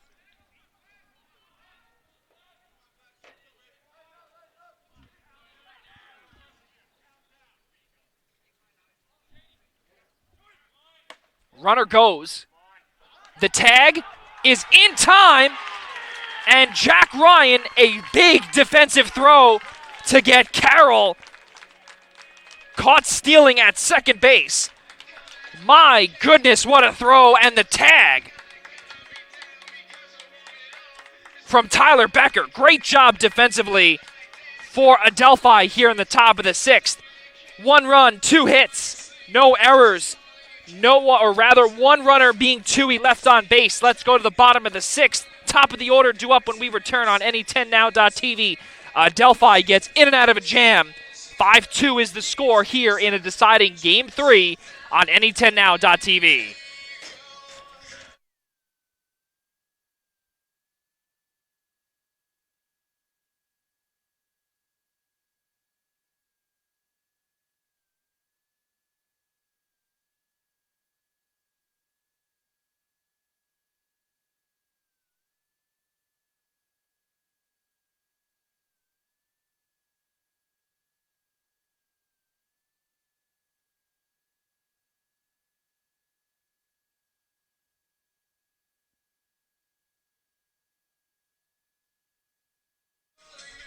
Moe's Southwest Grill is a local hotspot located on Stewart Avenue in Garden City. With more than 20 fresh ingredients like all-natural adobo chicken, grass-fed steak, organic tofu, and handcrafted guac, they give you the freedom to create exactly what you're craving. Enjoy 10% off your bill by showing your Adelphi ID. Welcome to Moe's, where originality is celebrated. 5-8-3 for Adelphi, compared to Lemoyne's 2-3-2 here as we enter the bottom of the 6th inning. Alongside my producer, Sean Dugan, I'm Joey Jarzinka. Cannot thank you all enough for joining us here on this Monday afternoon. It's about 4:30 here on the East Coast. And if you're watching outside of New York, you might have seen the northeast side of the bracket with New Hampshire, Southern New Hampshire rather, taking Game 3 of its series and taking the Northeast Division crown away from Franklin Pierce. And Matt Alifano will step in ahead 5-2, as the winner of this contest will travel north to Manchester and face Southern New Hampshire on Friday, as Alifano laces that one into right center field. And Alifano is on at first with a base hit to lead off the bottom of the sixth. Now batting number 35, Tim Felice. Brings up the right fielder, Tim Felice. Had a double into center his last time up. Reached on an E1 against starter Joe Vale in the first.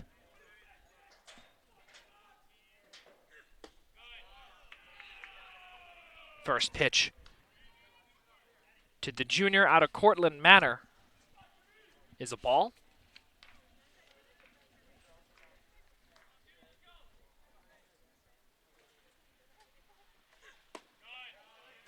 Downstairs, Tim Felice takes ball 2.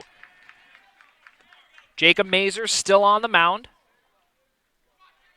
So far, 2 1/3 innings of work, having allowed an earned run, 5 hits, 2 strikeouts thus far. The 2-0 from Mazer. Outside, Felice takes ball 3.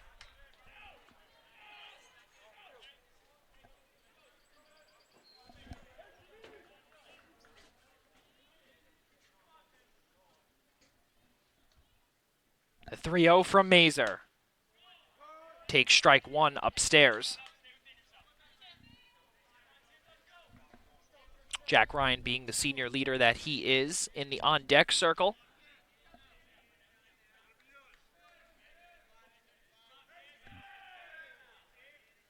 Giving a couple of tips to Tim Felice. The 3-1 fouled into the dugout. Hopefully everyone is okay in the Adelphi dugout. Count works full at 3-2 with no out. Alifano at first, following the leadoff hit into right center field.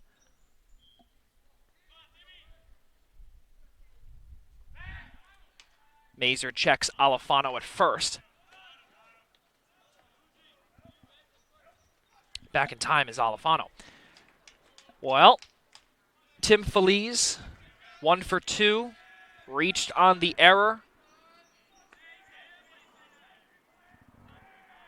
The payoff from Mazer.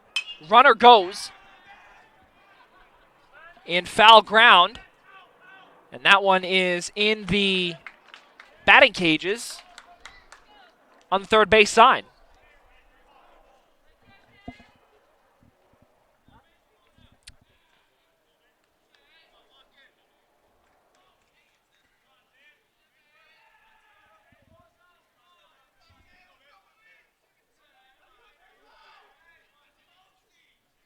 The payoff.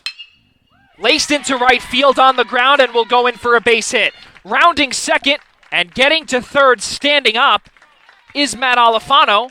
And Tim Felice is at first with a single into right. Runners on the corners with no out.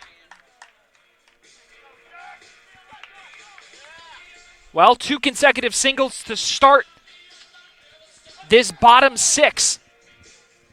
Adelphi leading 5-2. Will bring up the senior catcher in Jack Ryan, who himself scored a run. 0 for 1, 3 plate appearances, was hit by a pitch in the numbers last time up against Mazer.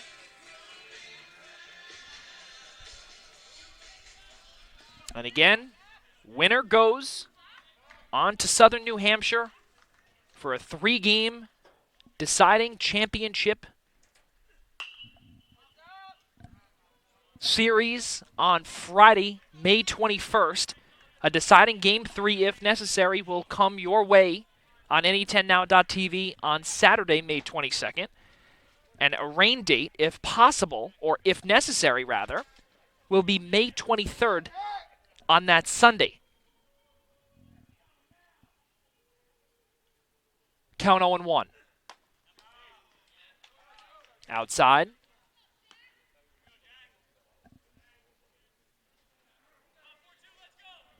Count 1-1.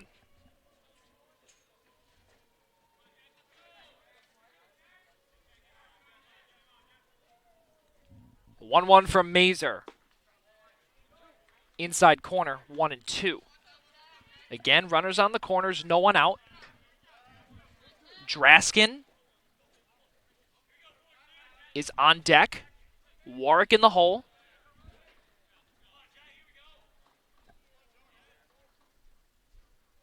Here's the 1-2. That one is blooped into right field and will fall in for a base hit. Coming in to score is Matt Alifano, and that is an RBI single into right for Jack Ryan, and Adelphi takes a 6-2 lead. Now batting number 46, Mike Draskin. Feliz now at third, Ryan at first, and head coach Scott Cassidy will make a call to the bullpen as he removes Jacob Mazer from this ball game, having now allowed 2 earned here in this contest in relief of Joe Vale. And Mike Draskin, with 2 runners on, no one out, has a chance to continue putting the runs on with a 4-run lead, as Lemoyne will make a call to the bullpen here in the bottom of the 6th inning. We'll be right back on the opposite side of this break here in the Southwest Divisional Final on any10now.tv. Call to the bullpen for the number 2 seeded Lemoyne.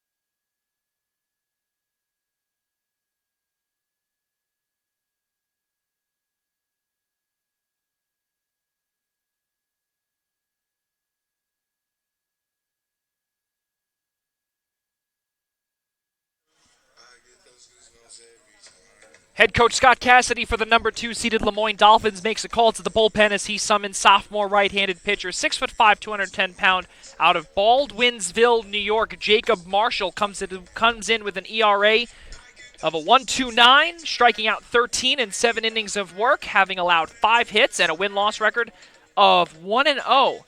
Most recently, he came in against University of New Haven on the 13th of May. Was credited with the save in 2/3 innings of work in 17 pitches, having fanned 2, allowed 1 hit, and allowed 1 walk. This is the second time that Jacob Marshall will be facing Adelphi, as on the 18th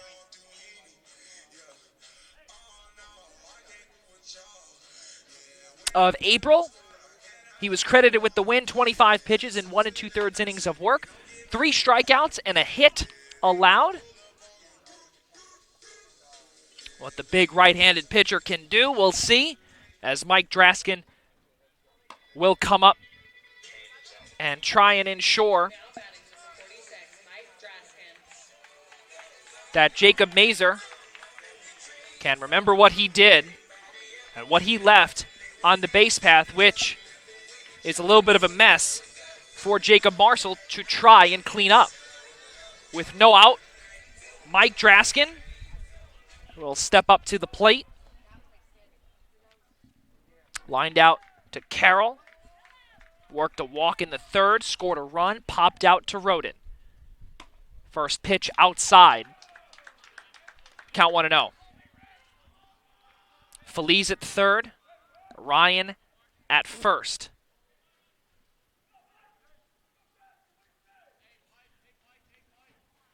The 1-0. Swing and a miss. Count 1-1.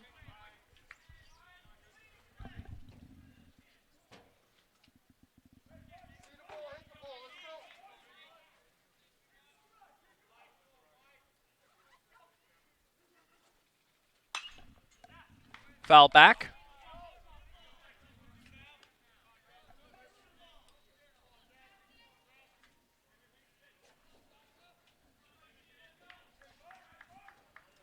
Count 1 and 2 on Draskin.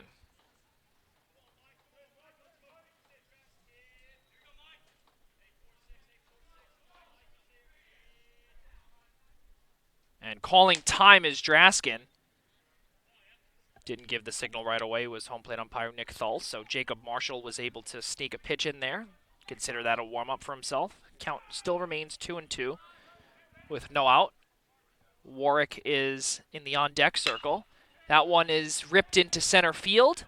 Coming on for the grab is Toohey. Tagging at third is Feliz. Consider that a sacrifice fly from Michael Draskin into center. And Adelphi extends its lead 7-2.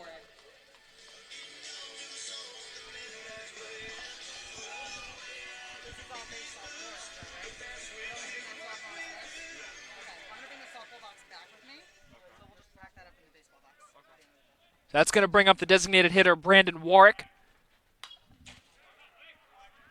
Foul back.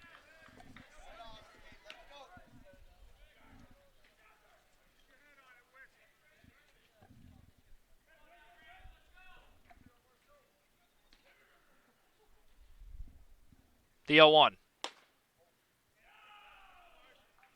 It's upstairs.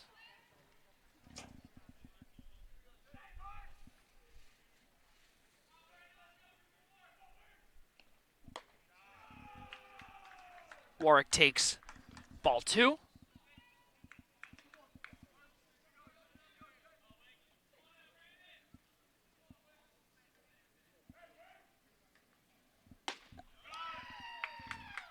Ball 3.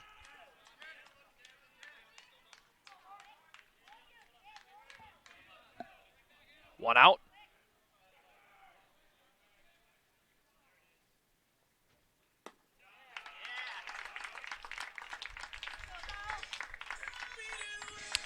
Warwick works a walk. Now Ryan at second.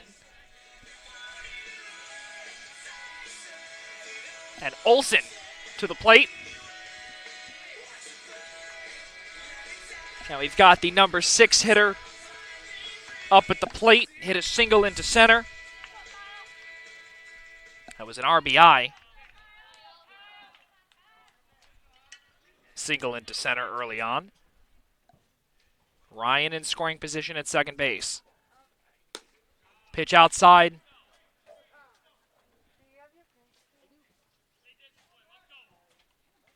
And Farino chatting quickly with Jacob Marshall.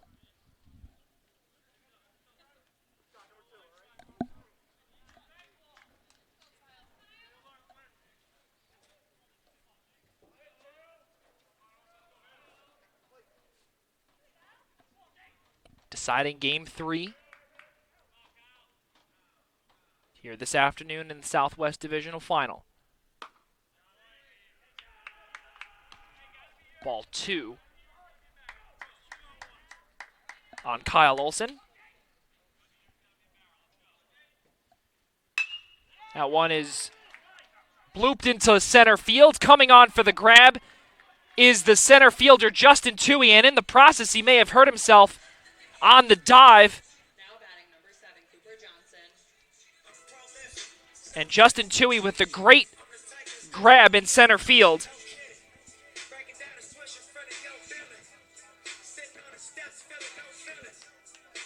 Gives Adelphi its second out. And that's going to bring up Cooper Johnson. And Justin Toohey looks to be all right in center. But what a grab there on the dive in shallow center from Toohey. It's going to bring up Toohey's counterpart in Cooper Johnson. 2 for 3. Struck out swinging last time up, as that one goes near Johnson's head. My goodness.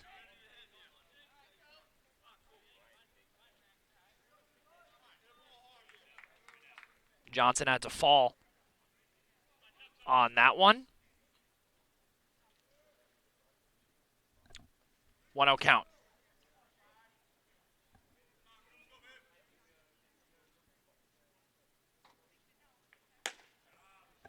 Upstairs 2-0 with 2 down.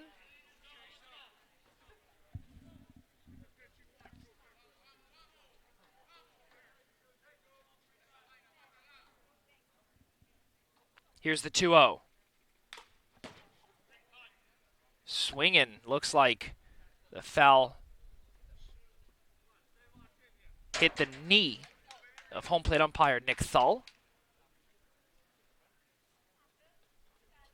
Looks as if that he is okay.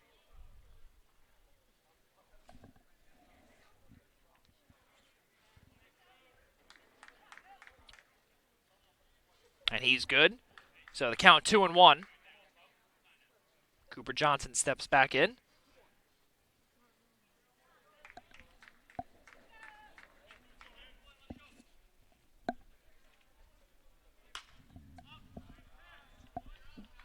Foul back, just behind the dugout.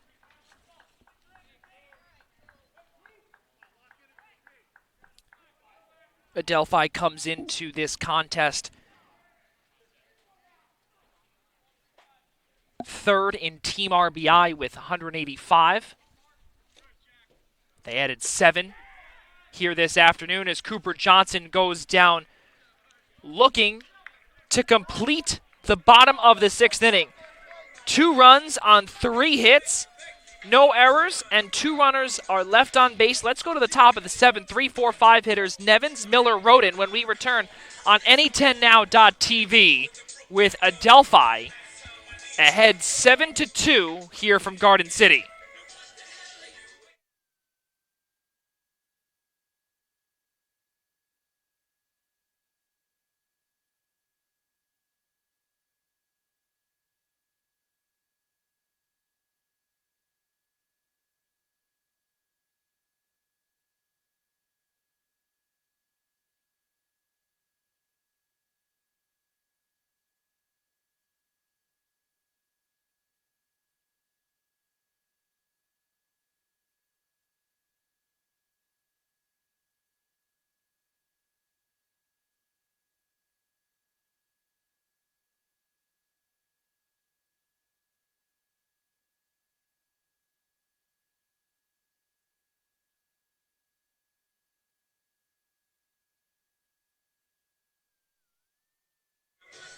Kevin Glasser out for inning number 2 of work in relief of senior right-handed pitcher Nicholas Luke.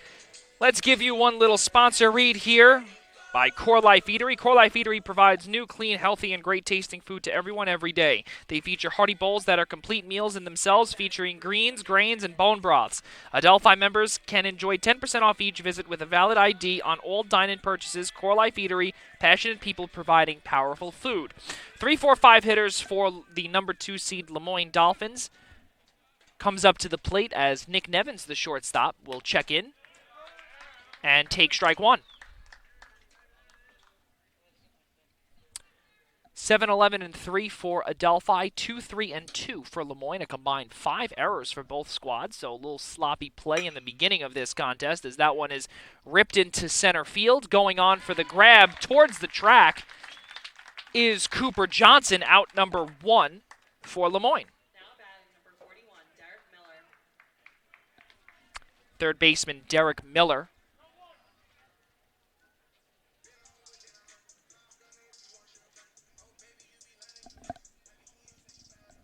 Steps up to the plate.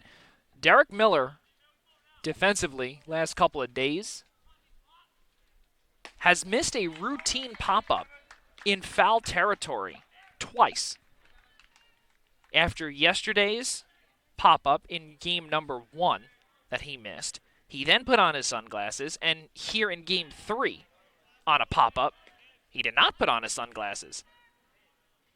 But let the record show, after he put on his sunglasses, he did hit in game number 2 a 2 RBI single into left.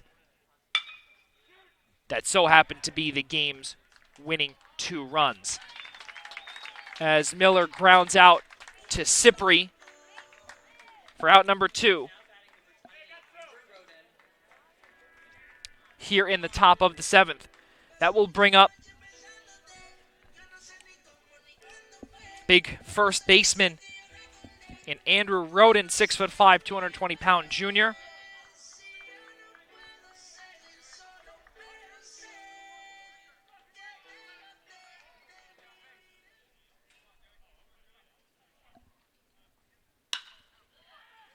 Scoop there by Tyler Becker. High throw. Does he get him? Yes, he does. And a great tag there by Michael Draskin.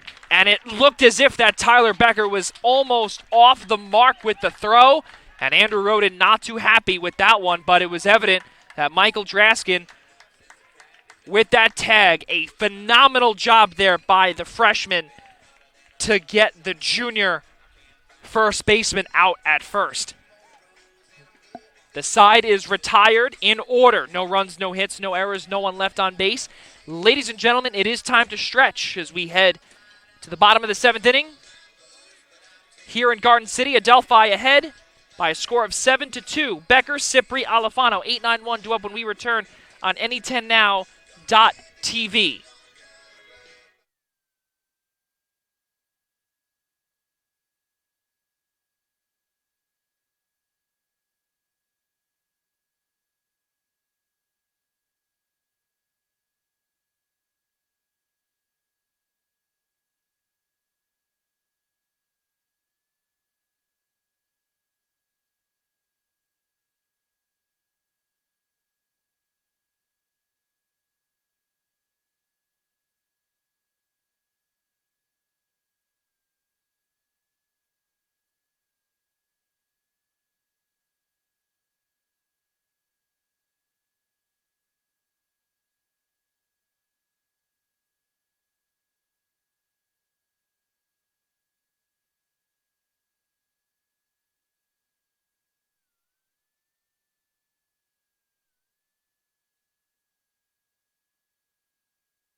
Jacob Marshall out for inning number 2 of work in relief of Jacob Mazer.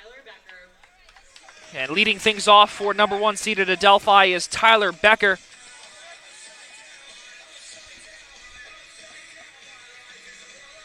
As he was able to grab that scoop in the last half inning and be able to grab Andrew Roden, thanks in part to Michael Draskin on the path. Count 1-0. As that throw in the last half inning was off target. Count is 1-1. Becker in disagreement with home plate umpire Nick Thull. But we resume count 1-1.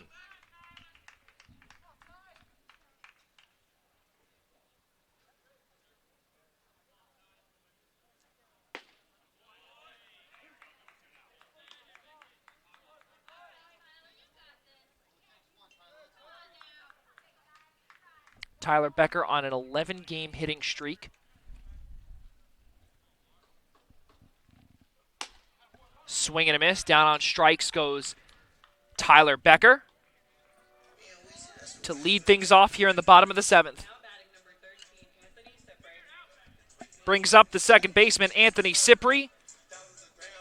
2 for 3. Single, a double. And a ground out to Andrew Roden, who beat Cipri in that unassisted foot race. Strike 1.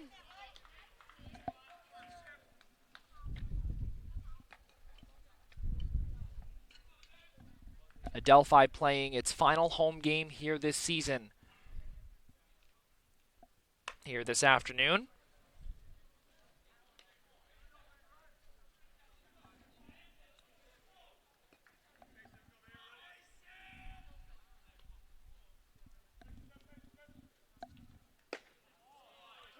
Called strike 2. Look like from this angle on the inside corner.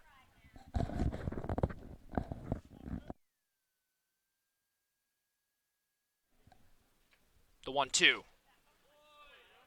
Swing and a miss into, or rather foul tipped into the glove of Drew Farino as Cipri strikes out for out number 2.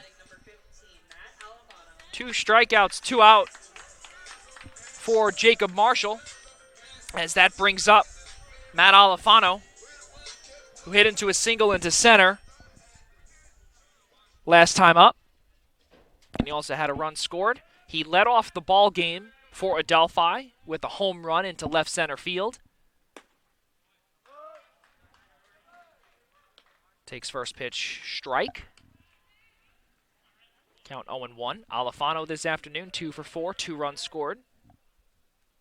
An RBI. Takes ball 1.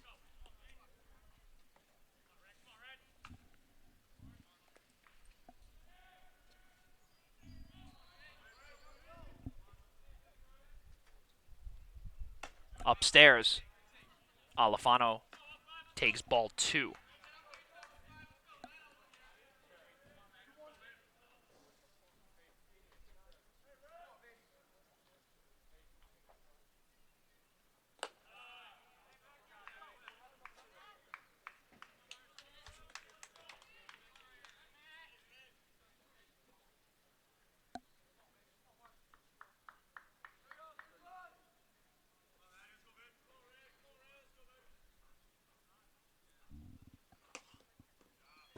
Nearly, or rather actually that did hit.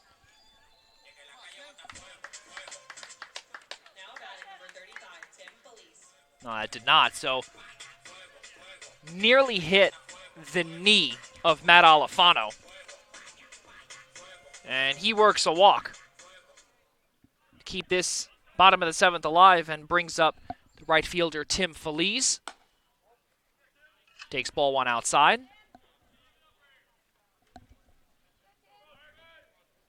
Felice 2 for 4.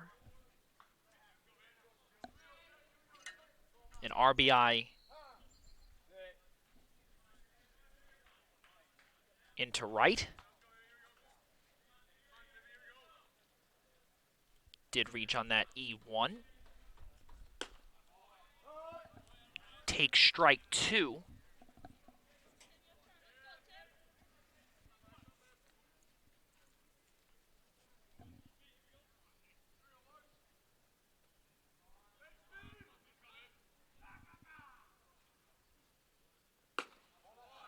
Just outside, 2-1.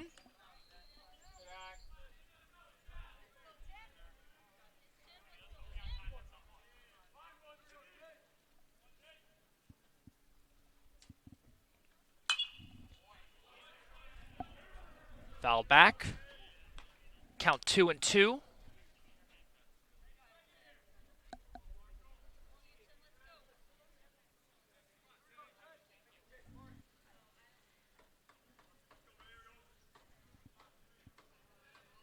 Runner goes. The throw down to second base is not in time as Alifano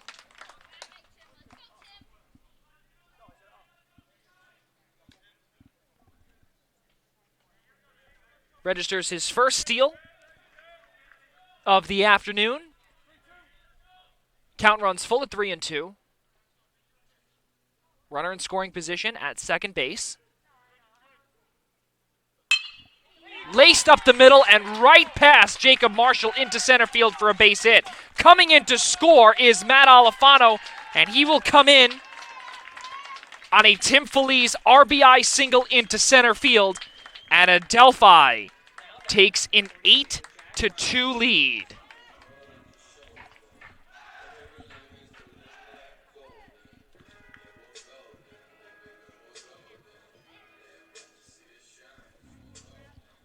That brings up the catcher, Jack Ryan.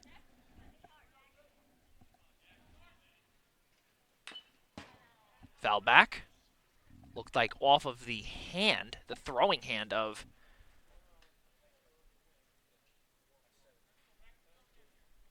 or rather, no, it hit the sweet spot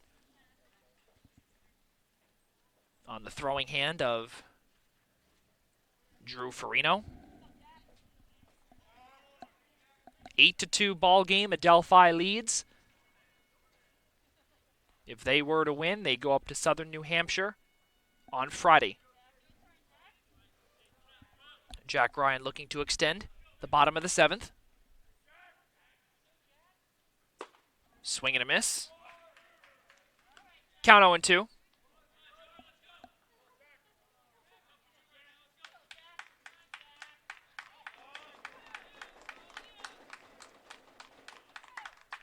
Here's the 0-2.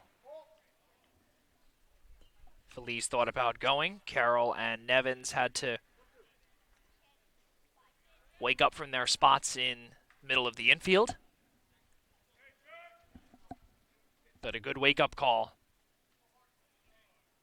by Farino. Here's the 1-2 upstairs. Feliz heads back to first.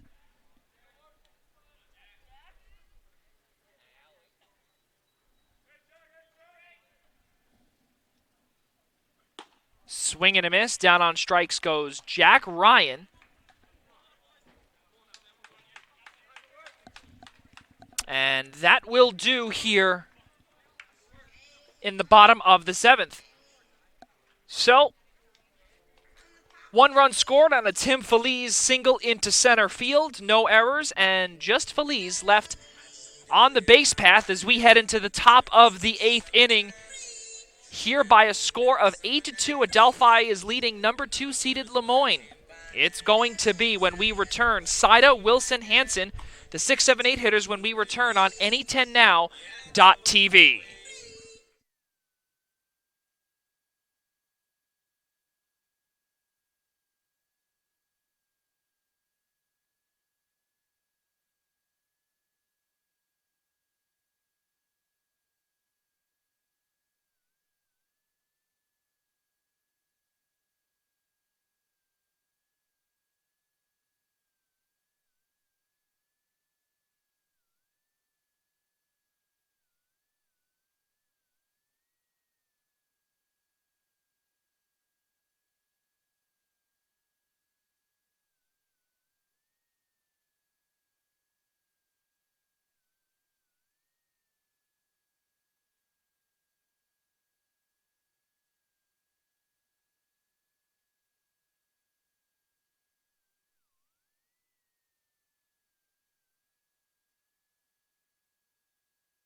Top of the 8th inning, Kevin Glasser, senior right-handed pitcher, back out for another inning of work as Ty Sida, the designated hitter, steps up to the plate here to lead off the top of the 8th inning. Adelphi with a 6-run advantage by a score of 8-2.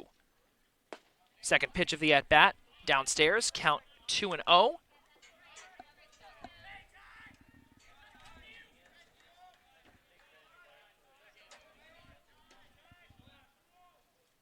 The 2-0. Chopped foul down the first base line.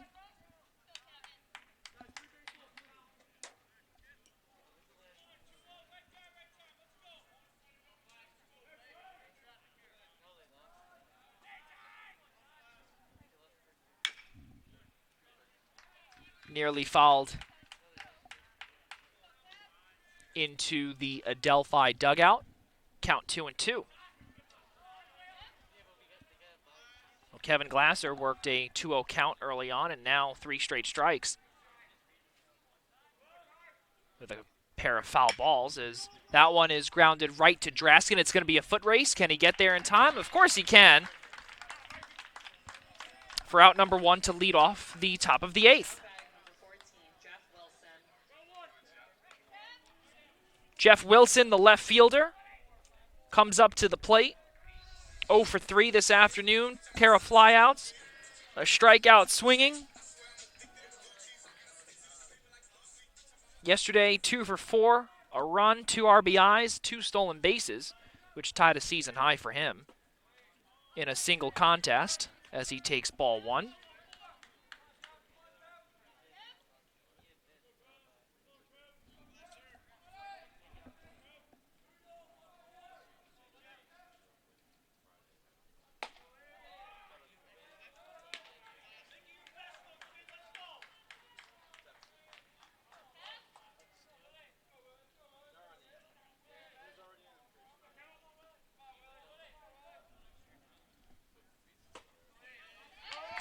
Called strike, count 2-1.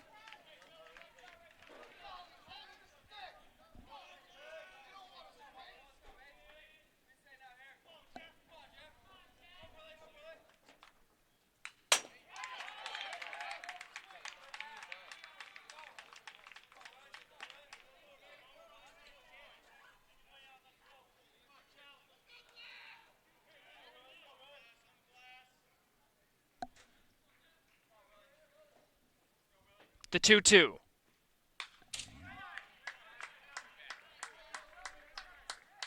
Fouled into the netting.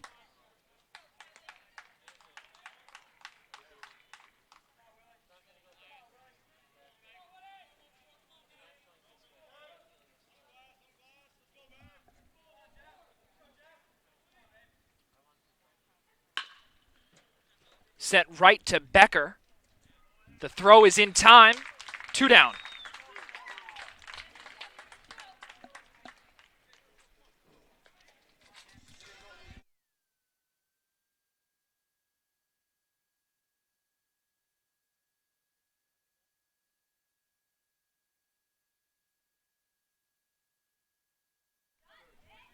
So with 2 down, that brings up the right fielder, Nick Hansen.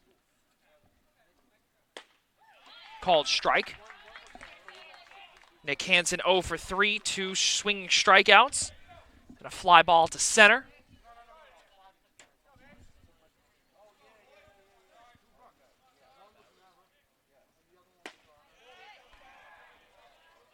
Count 1-1.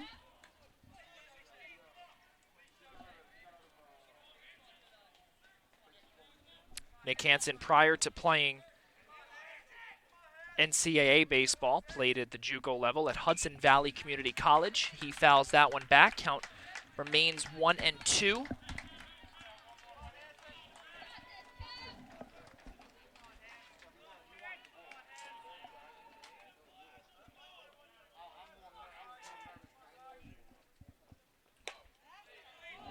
Just outside, count is 2-2 with 2 down. Farino on deck.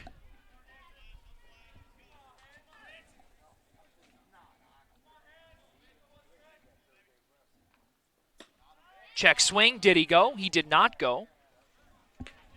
Count runs full at 3-2. No one on the base path.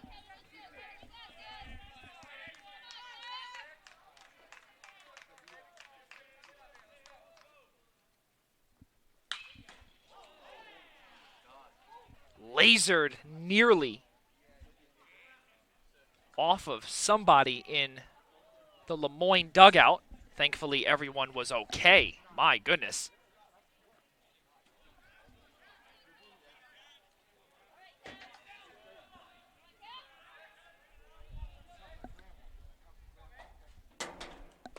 Swing and a miss. Down on strikes goes Nick Hansen. 1-2-3 inning for Kevin Glasser. Let's go to the bottom of the 8th inning right here on Any10Now.tv. Adelphi leads 8-2 heading into the bottom of the 8th.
Back here, the bottom of the 8th inning, Mike Draskin will lead things off. Draskin, Warwick, Olson, 4, 5, 6 hitters for Adelphi. Currently leading right now 8, 12, and 3 compared to 2, 3, and 2.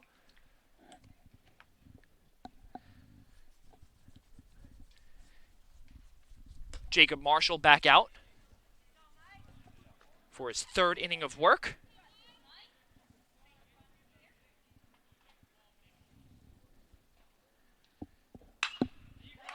That one is laced into left field for a base hit to lead things off here in the bottom of the 8th inning.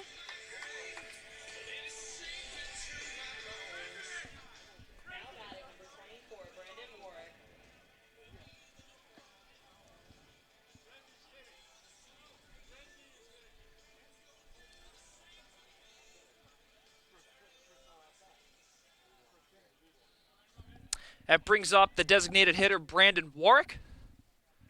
Or rather, Now batting number 39, Alex Rendy. that will bring up a pinch hitter in freshman Alex Rendy.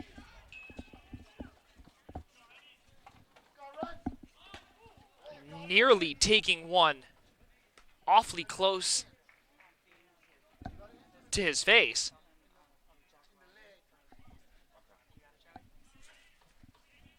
And count 1-0 on the pinch hitter Rendy.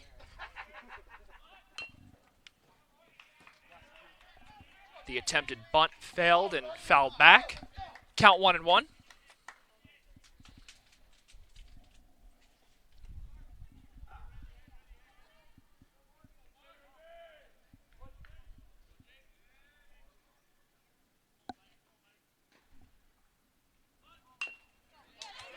Perfectly laid down bunt to third base. Derek Miller cannot get the throw in time as Alex Rendy comes up clutch here in the bottom of the 8th as a pinch hitter and gets on base.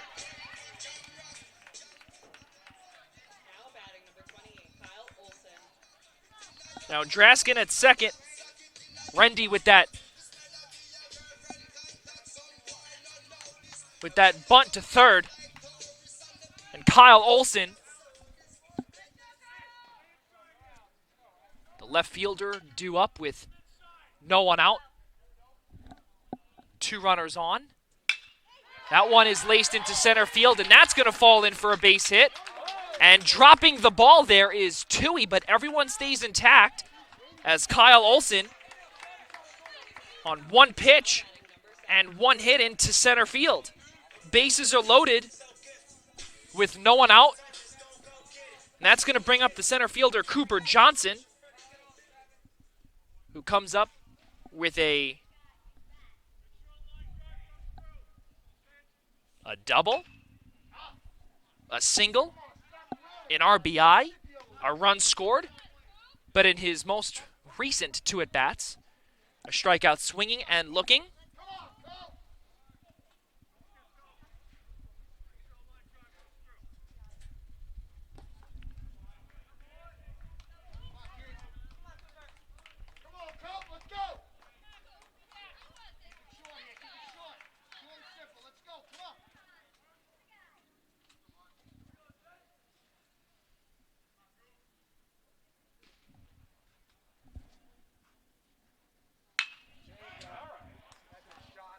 Fly ball, center field. That one's over Tui's head. Coming in to score is Mike Draskin, and rounding third is Alex Rendy. The throw to second base is not in time. 2 runs come in to score, and Adelphi takes a 10-2 lead. It's an RBI double for Cooper Johnson. 2 RBI double into center field. Draskin comes in to score. Rendy scores. Olson now at third. And head coach Scott Cassidy will come in and most likely take out the big right-handed pitcher as his bullpen is getting warm. But Marshall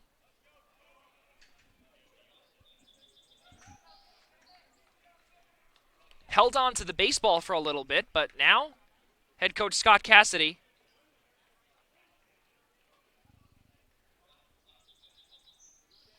has taken the ball from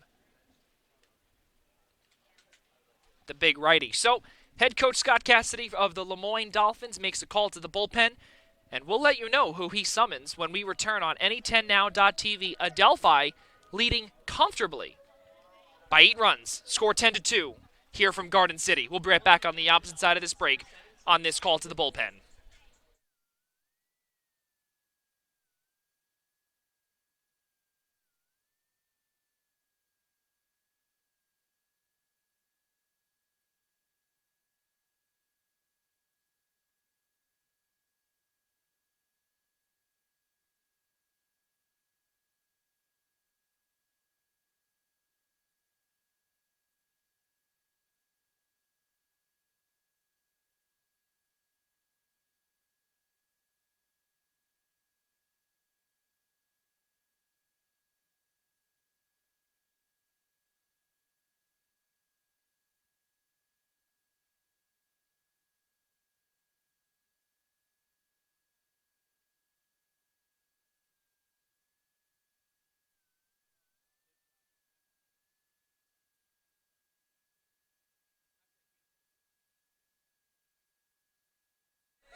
Head coach Scott Cassidy of the Moyne Dolphins makes a call to the bullpen as he summons junior left-handed pitcher Ryan Dubbard. He pitched yesterday against the Delphi in game number 1. He had only 2 pitches in a third of an inning yesterday. He only came in second out of, I believe, the 7th inning. Comes in with an 8.68 ERA, having struck out 10 in 9 1/3 innings of work.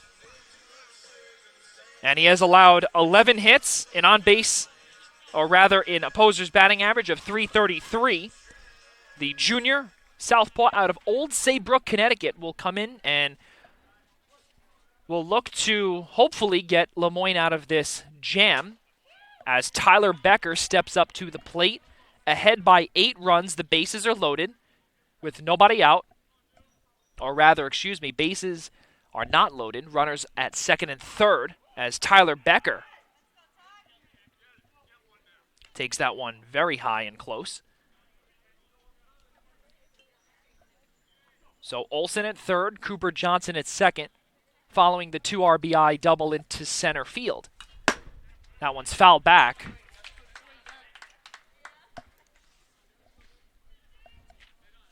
Adelphi leading 10-2. If Adelphi can hold on to this lead, they will be going to Southern New Hampshire starting on Friday. Swing and a miss as Dubbard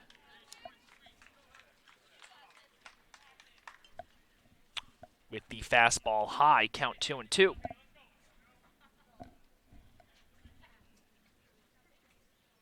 The 2-2. Upstairs, 3-2. Count runs full.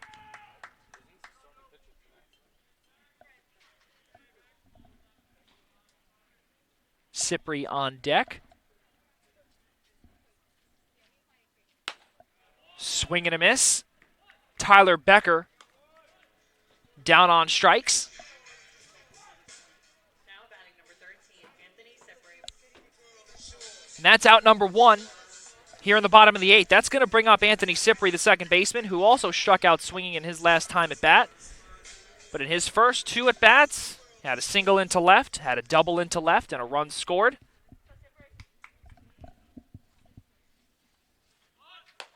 Trying to signal bunt was Cypri. Count 1-0.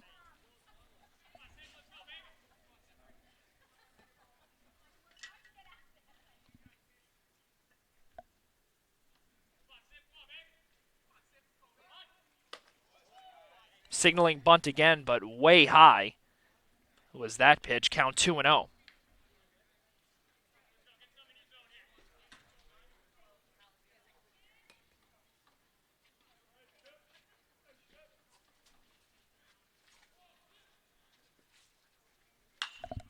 Sky-high pop-up being called off is Carroll, and he nearly misses that one, but he was able to grab that one by moving over from what he hoped was a few steps, but it actually had to be more than a few. 2 out. My goodness. He's very confident taking away Andrew Roden from that play and nearly gave Adelphi a couple more runs on the score sheet, but that's going to bring up Alifano with 2 runners on. Count 0-1.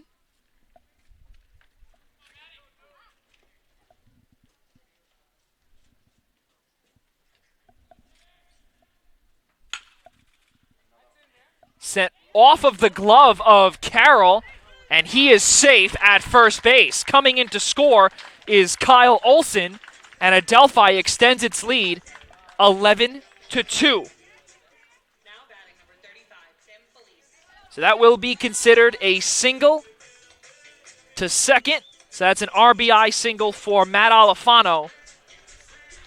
11-2 ball game. Tim Felice now up. Cooper Johnson at third. Now runners on the corners with 2 out.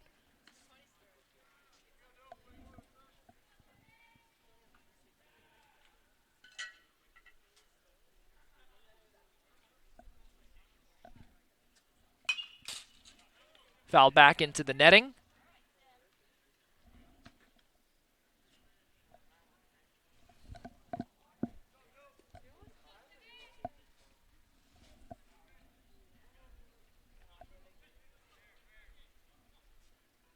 The 0-2. In the dirt, gets past Farino, and heading to second base is Alifano. Should be credited as a wild pitch. That's exactly what it will be scored as. Alifano heading there on the wild pitch. So now runners on second and third, 2 out. Feliz looking to get on base for the 4th time here this afternoon, having gone 3 for 5. Rather 3 for 4, reaching base on the error. Upstairs takes ball 2.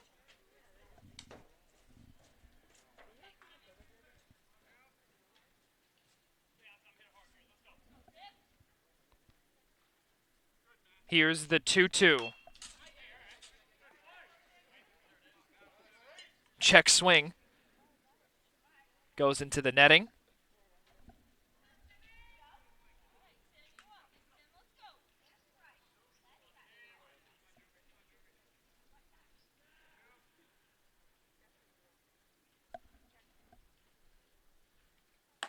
Upstairs, count runs full at 3-2.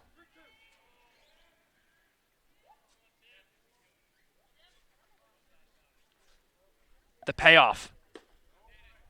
Feliz works a walk. And let's not forget, ladies and gentlemen, Michael Draskin was the one to start this inning with a single into left. So he's on deck. Jack Ryan is up at the plate. And Adelphi is awfully close to batting around the order.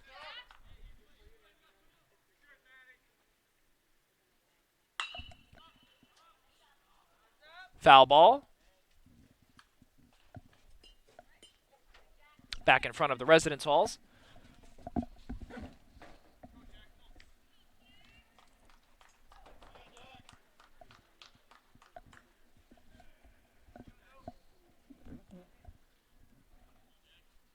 The 0-1.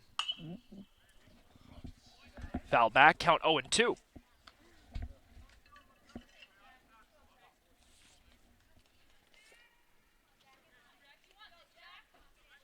Jack Ryan, a senior, having made the all-conference 3rd team. Outside 1-2.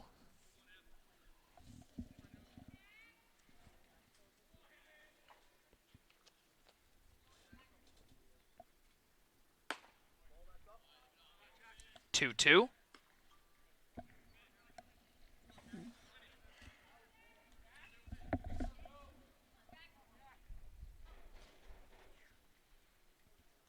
The 2-2 from Dubbard. Outside.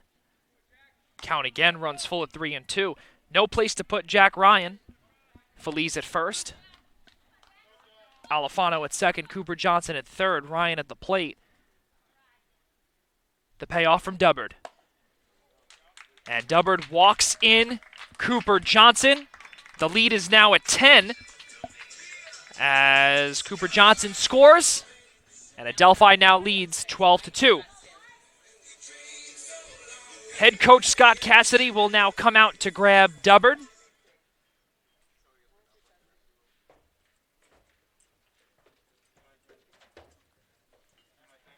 And he will make a call to the bullpen here in the bottom of the 8th inning.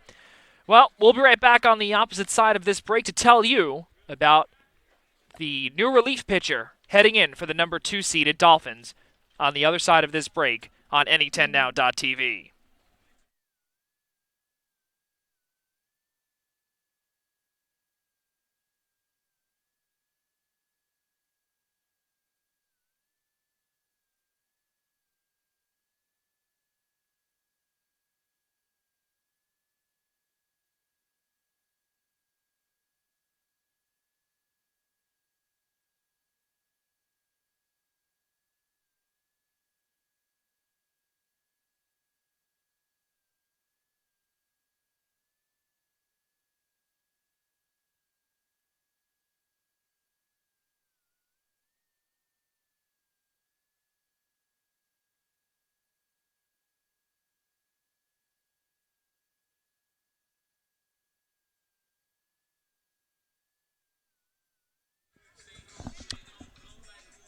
Head coach Scott Cassidy of the Moyne Dolphins makes another call to the bullpen as he summons redshirt junior right-handed pitcher out of Fayetteville, New York, Jack Sheridan. Comes in with a 9 ERA, having struck out 3 in only 3 innings of work, allowing 7 hits. The last time he played was on the 24th against Pace. Having pitched only 11 pitches, gave up a triple, a home run, a strikeout, 4 hits, and 2 earned runs. So not the greatest of all outings for the redshirt junior. Did not play in 2019 or 20 due to injury, so he is injury prone. He did not play against Adelphi either, so this is his first appearance against the Panthers in his career. Now batting number 46, Mike Draskin. Well, that's going to bring up Mike Draskin with the bases loaded. And again, we brought up how last weekend Mike Draskin hit a grand slam in game number 1 against Pace in a 9 RBI filled Saturday between games 1 and 2 for the freshman out of Half Hollow Hills West. Count 2-0. No place to put Draskin again, as Adelphi is ahead 12-2 here in the deciding Game 3. 3-0. Alfano at third. Feliz at second. Jack Ryan at first.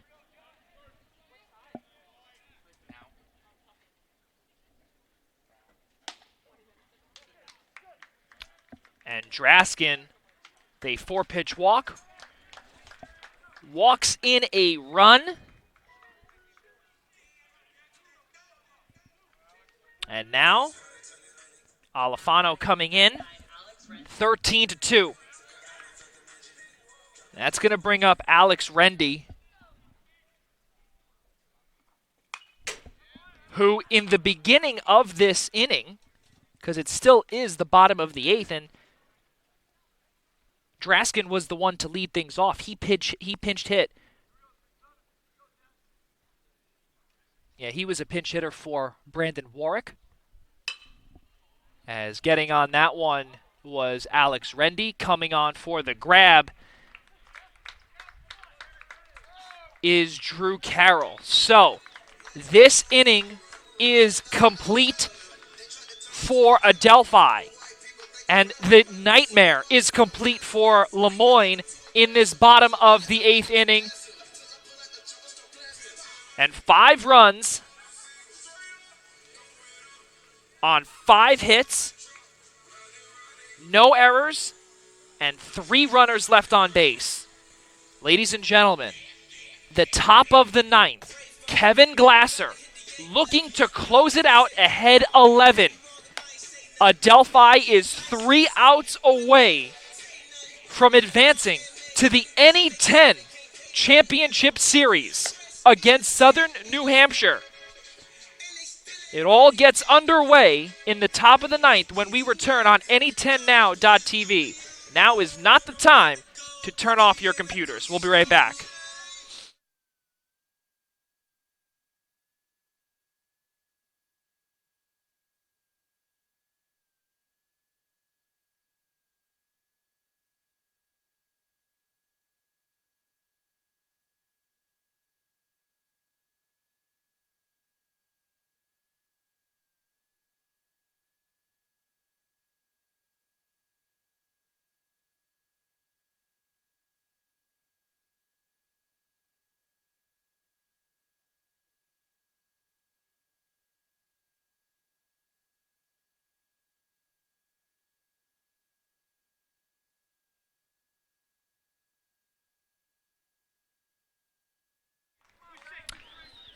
Top of the ninth inning here in Garden City, 13-2. Adelphi is 3 outs away from advancing to the NE10 Championship contest. Pinch hitting is Brady Farino. In for his brother Drew.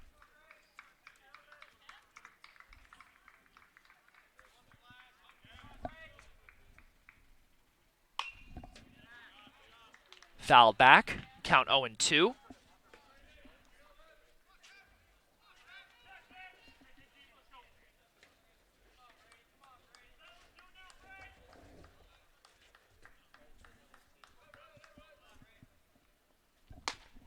Swing and a miss, down on strikes goes Brady Farino to begin the bottom of the ninth. Adelphi is 2 outs away. Now batting number 11, Justin Toohey.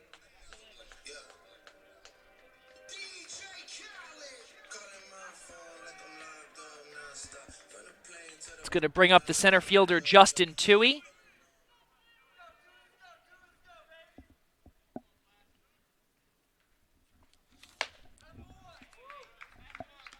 Ball 1.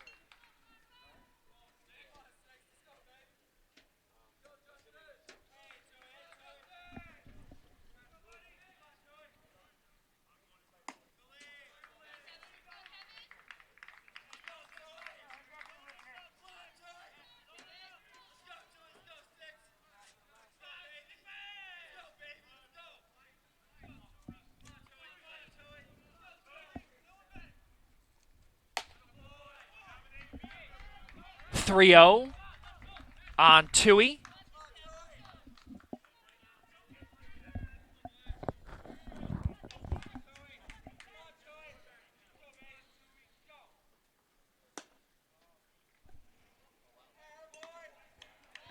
Called strike, 3-1.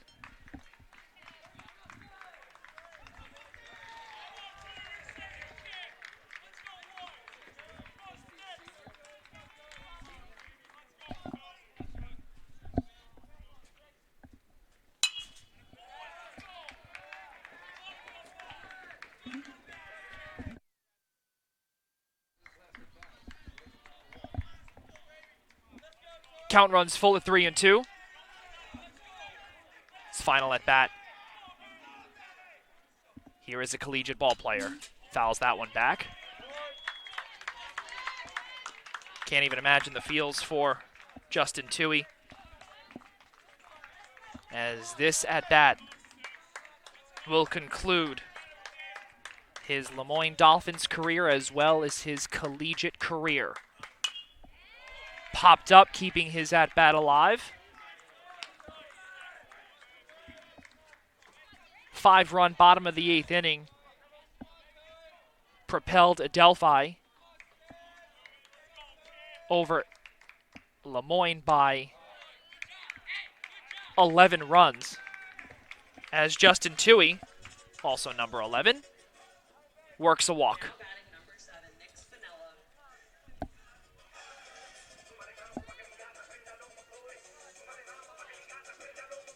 So, Drew Carroll has been pinch hit for Nick Spinella. And we'll probably be seeing more of that if the game continues to go on.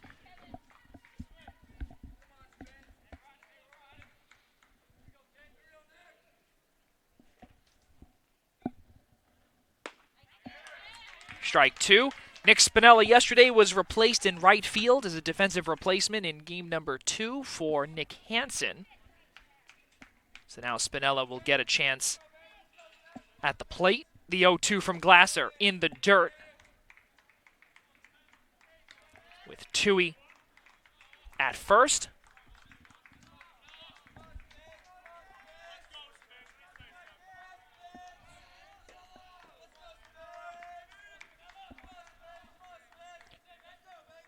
The 1-2 from Glasser. Popped up.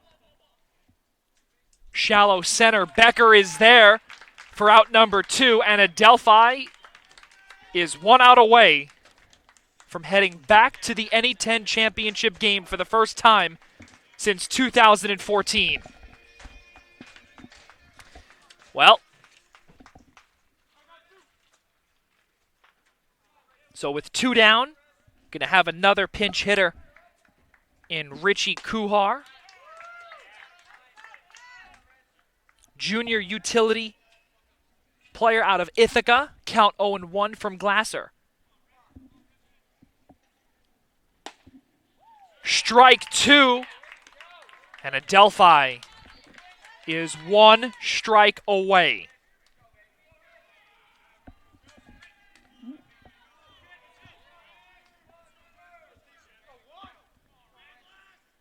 The 0-2 from Glasser.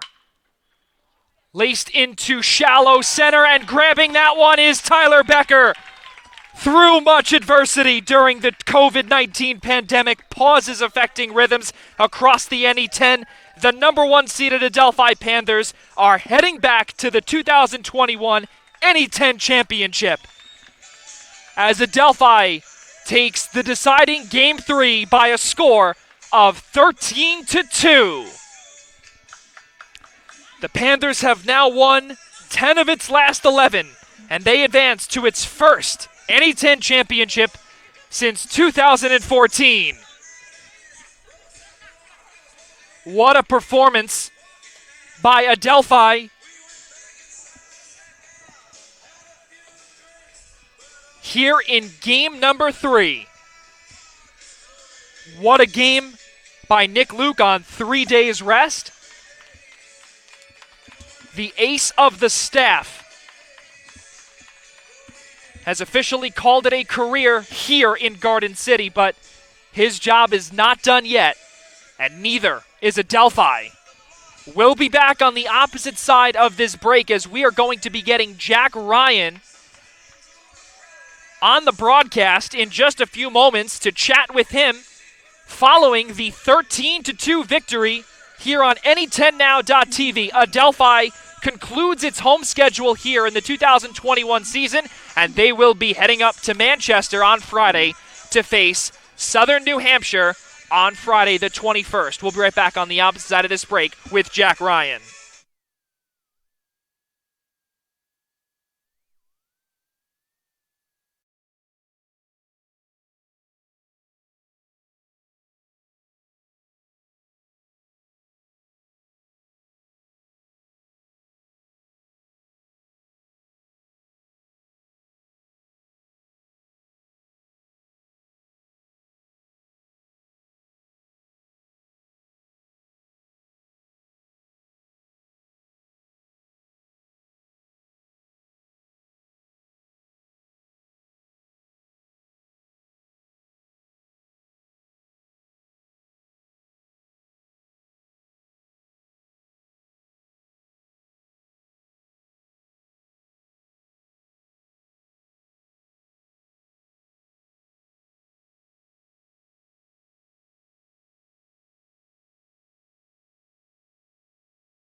Ladies and gentlemen, 13-2 is the final here in a deciding Game 3 of the 2021 NE10 Southwest Divisional Final against Lemoyne. Jack Ryan is with us. He went 1 for 3, 2 RBIs, 2 walks, a run scored. Jack, you did phenomenal here this afternoon, but talk about the team effort, 13 runs here in a deciding Game 3. Yeah, it's unbelievable. Nick coming off short rest and giving us 6 strong innings there is huge. He shut down in the first inning, and that set the tone for Matty Alfano to lead off the game with a homer. And 1 through 9, we did our jobs. We got some big bunts down when we needed to and some big 2-out hits when we needed to, and it got the team going. Jack, you guys head back to the NE10 championship for the first time since 2014. Your team has won 10 of its last 11. Talk about what the message is going to be for you as a senior to all of those guys in that huddle heading into the championship on Friday. Yeah, definitely. This has been a long time coming. You know, after a tough year in 2019, we didn't get to the finals, but this is a different team. We got a lot of good guys who stepped up this year, a lot of older guys. And we're going to keep playing our game. We got to stick with us, like you said, 10 of our last 11. So we're doing something right, and we got to keep doing that to get to where we want to. Ladies and gentlemen, senior catcher Jack Ryan. Jack, thank you so much. Good luck on Friday at Southern New Hampshire. Thank you guys very much. That was Jack Ryan, ladies and gentlemen, with us. And 13-2 was the final score. Adelphi, final stat line, 13, 17, and 3 for Adelphi. Lemoyne, 2, 3, and 2. The winning pitcher is Nicholas Luke. Kevin Glasser credited with the save. Joe Vale got the loss. Adelphi will be playing Southern New Hampshire on Friday to close out or to get the NE10 championship started Friday, May 21st. Games 1 and 2 will come your way on NE10now.tv. A deciding Game 3, if necessary, will be happening on Saturday, May 22nd, and a